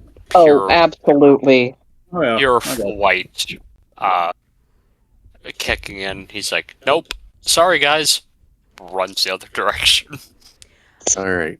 I think We're gonna So are grit we and doing bear it. grit? I think the consensus is grit at this point. I think All right. It's not my worst one, but it's not my best one. it's okay. The good But- news about a group Same check is boat. that they all add together. So Yeah. as long as you have some decent ones, you're pretty good. And I'll be using Watch my us all golden roll snitch ones. for this one. Ooh. Well, this would be the time my grit did not explode, but it is a 3. Okay. Okay. It's a natural 20. Woo! Okay. That's Okay. awesome. Okay. 8. Okay. Did Okay. you roll a 1 okay. again, Ogre? No! No. Did you crit? Okay. It's my third ant.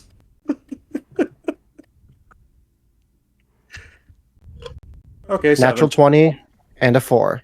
24. Love it. Okay. I got a 9. So that's 33. And then plus 33, that's 36.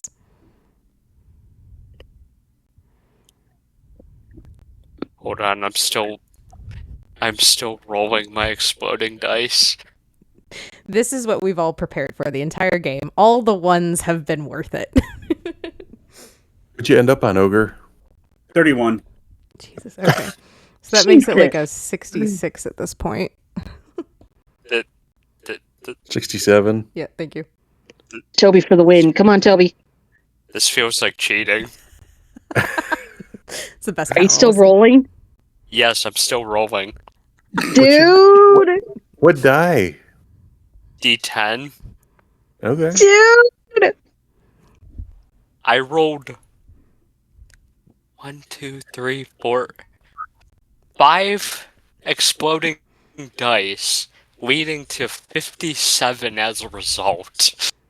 Nice. Take that die out of circulation and put that on Retire a pedestal. it. 124. Retire that It's die. funny.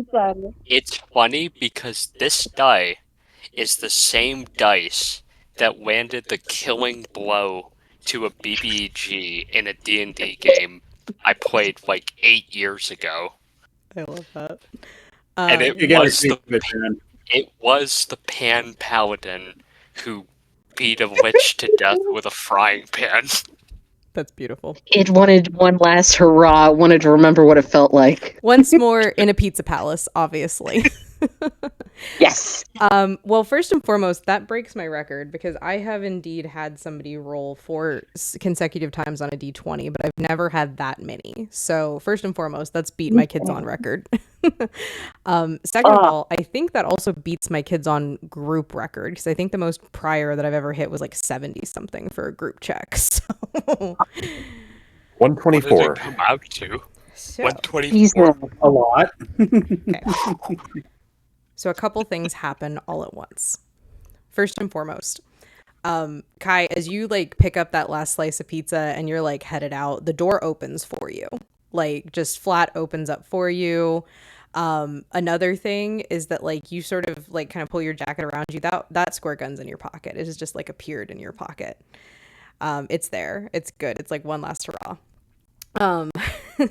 Will and Dale, you guys see your friend do what he just did. Like did the whole shoved things into the pizza oven, wrapped up the trash bag, tossed it in there, closed the door. Very quickly, the flames start coming up the side of the bricks, and it's like going up towards the ceiling. The planchette has kind of explained some stuff to you. You actually hear it behind you doing the again, but like way too quick for you to like turn around or read anything. You just like hear it, and you see Kai's heading out. You guys feel everybody this time, that same like bucket of ice water kind of over top of you. And everybody starts hearing some voices like echoing in your ears. And it's like overlapping voices. It's just a lot happening all at once.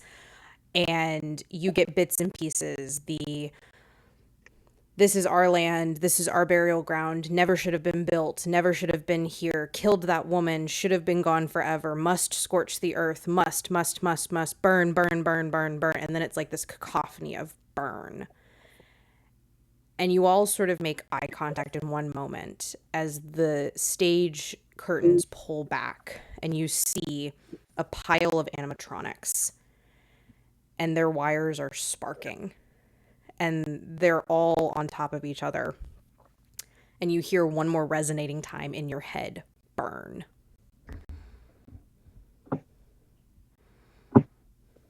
This place is about to time blow. To run.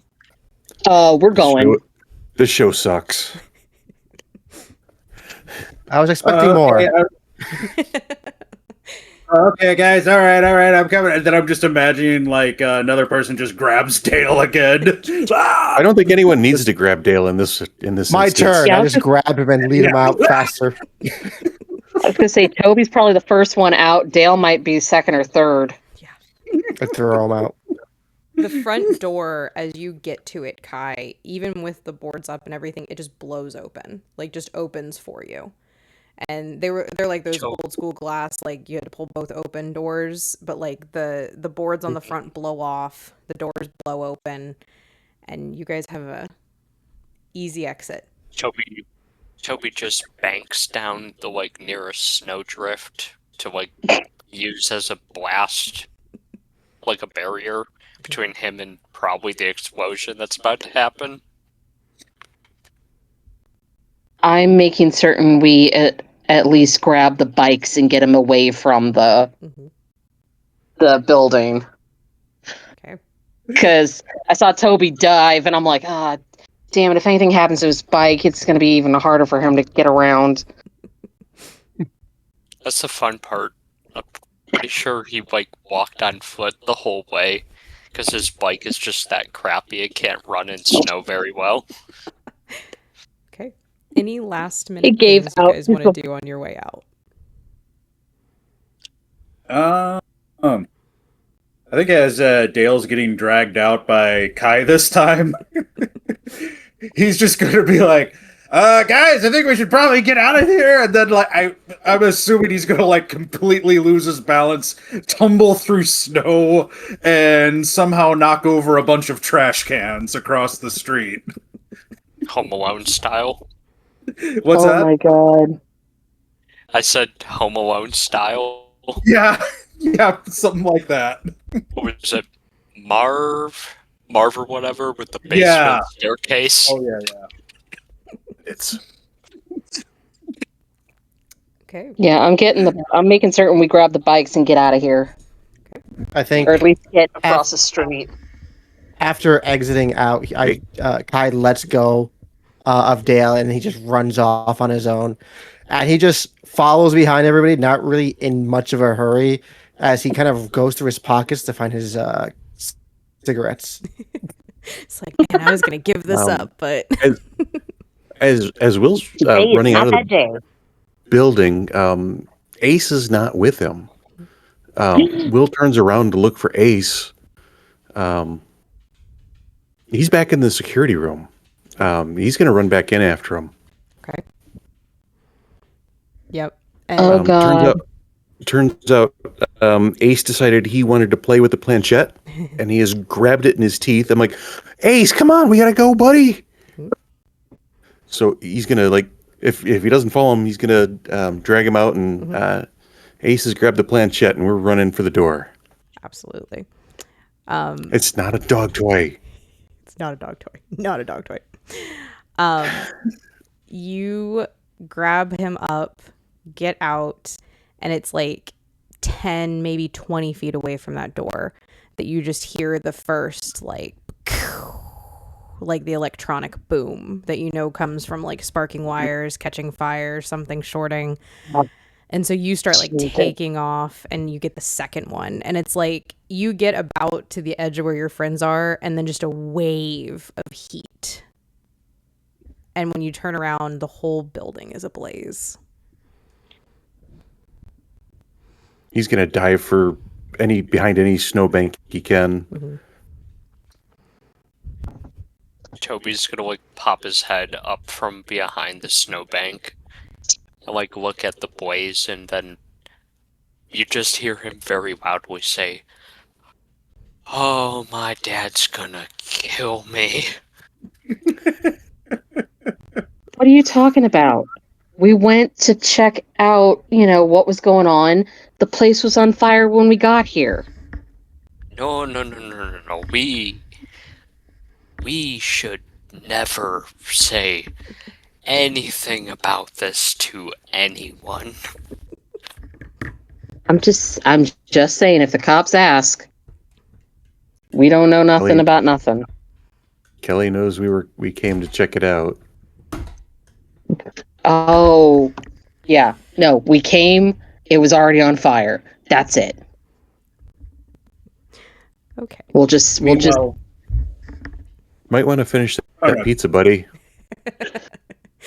Yeah, might want to toss the remnants back into the fire. Yeah, Just eat the whatever. evidence. He just chucks it into the snow as he's just trying to light his cigarette. He finally found it. I love it. Toby just meanwhile, looks Dale at him. discovered he's I don't remember still you being like this inside guy. the trash cans, and he's just trying to figure out how to get with the rest of the group as they're having this conversation. And he completely tumbles and falls over and starts rolling down the street inside this trash can.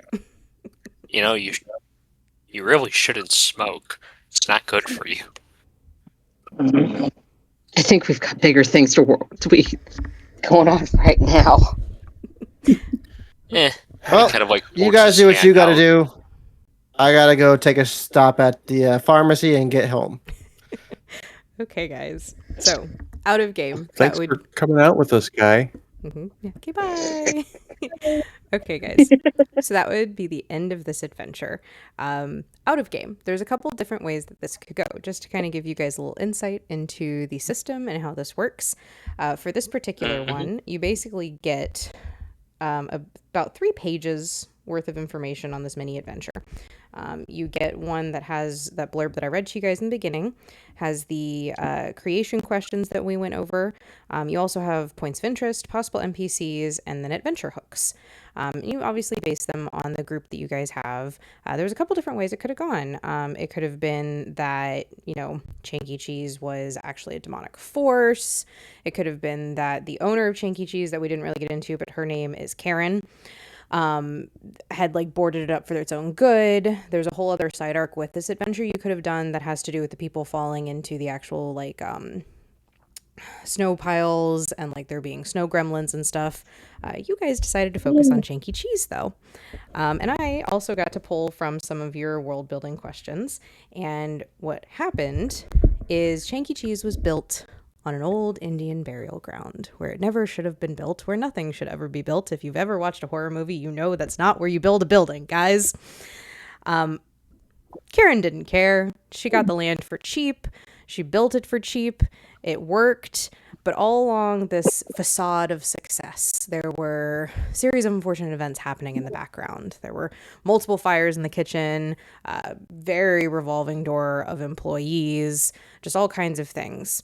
And then, Karen decided that she was going to make it successful. It was going to happen. But the spirits decided they didn't want that. They were tired of people on their land. And so they scared her off. They made her go away. And they boarded up the place, and they tried to keep everyone out. But over the years, it became a town legend. People started crawling back in, sneaking back inside, trying to take over the land again. And so they decided that the only way to keep everyone out would be to burn it to the ground and scorch the earth back to what it was supposed to be. If this were an As adventure... a famous person said, sometimes dead is better. If this I feel were like that person was a necromancer. Yeah, right. If this were Probably. an adventure campaign, you guys could go on to learn more about it. You could go on to find other things that it might have affected. You also may have called upon like a spiritual boon from them for releasing them and doing what they asked of them. It being a one-shot, it ends here, but it gives you an idea of if you were ever to pick up the system and use it for something. Emma, that's a really, really good point. I would really hate to have to play with these other 4 people again to continue this. The tips of my fingers, Joe. The tips of them. I know. I truly am. Everyone that games is so great. I can't. Anyway. Well, I think, Will, this is the second game we've been a part of. Also, don't forget to sign off the live stream. Oh, yes. I was about to say, before we get too far, just as we say hi stream, we also say bye stream. I stream. Bye, stream. Bye, stream. Thank you. This will be posted later.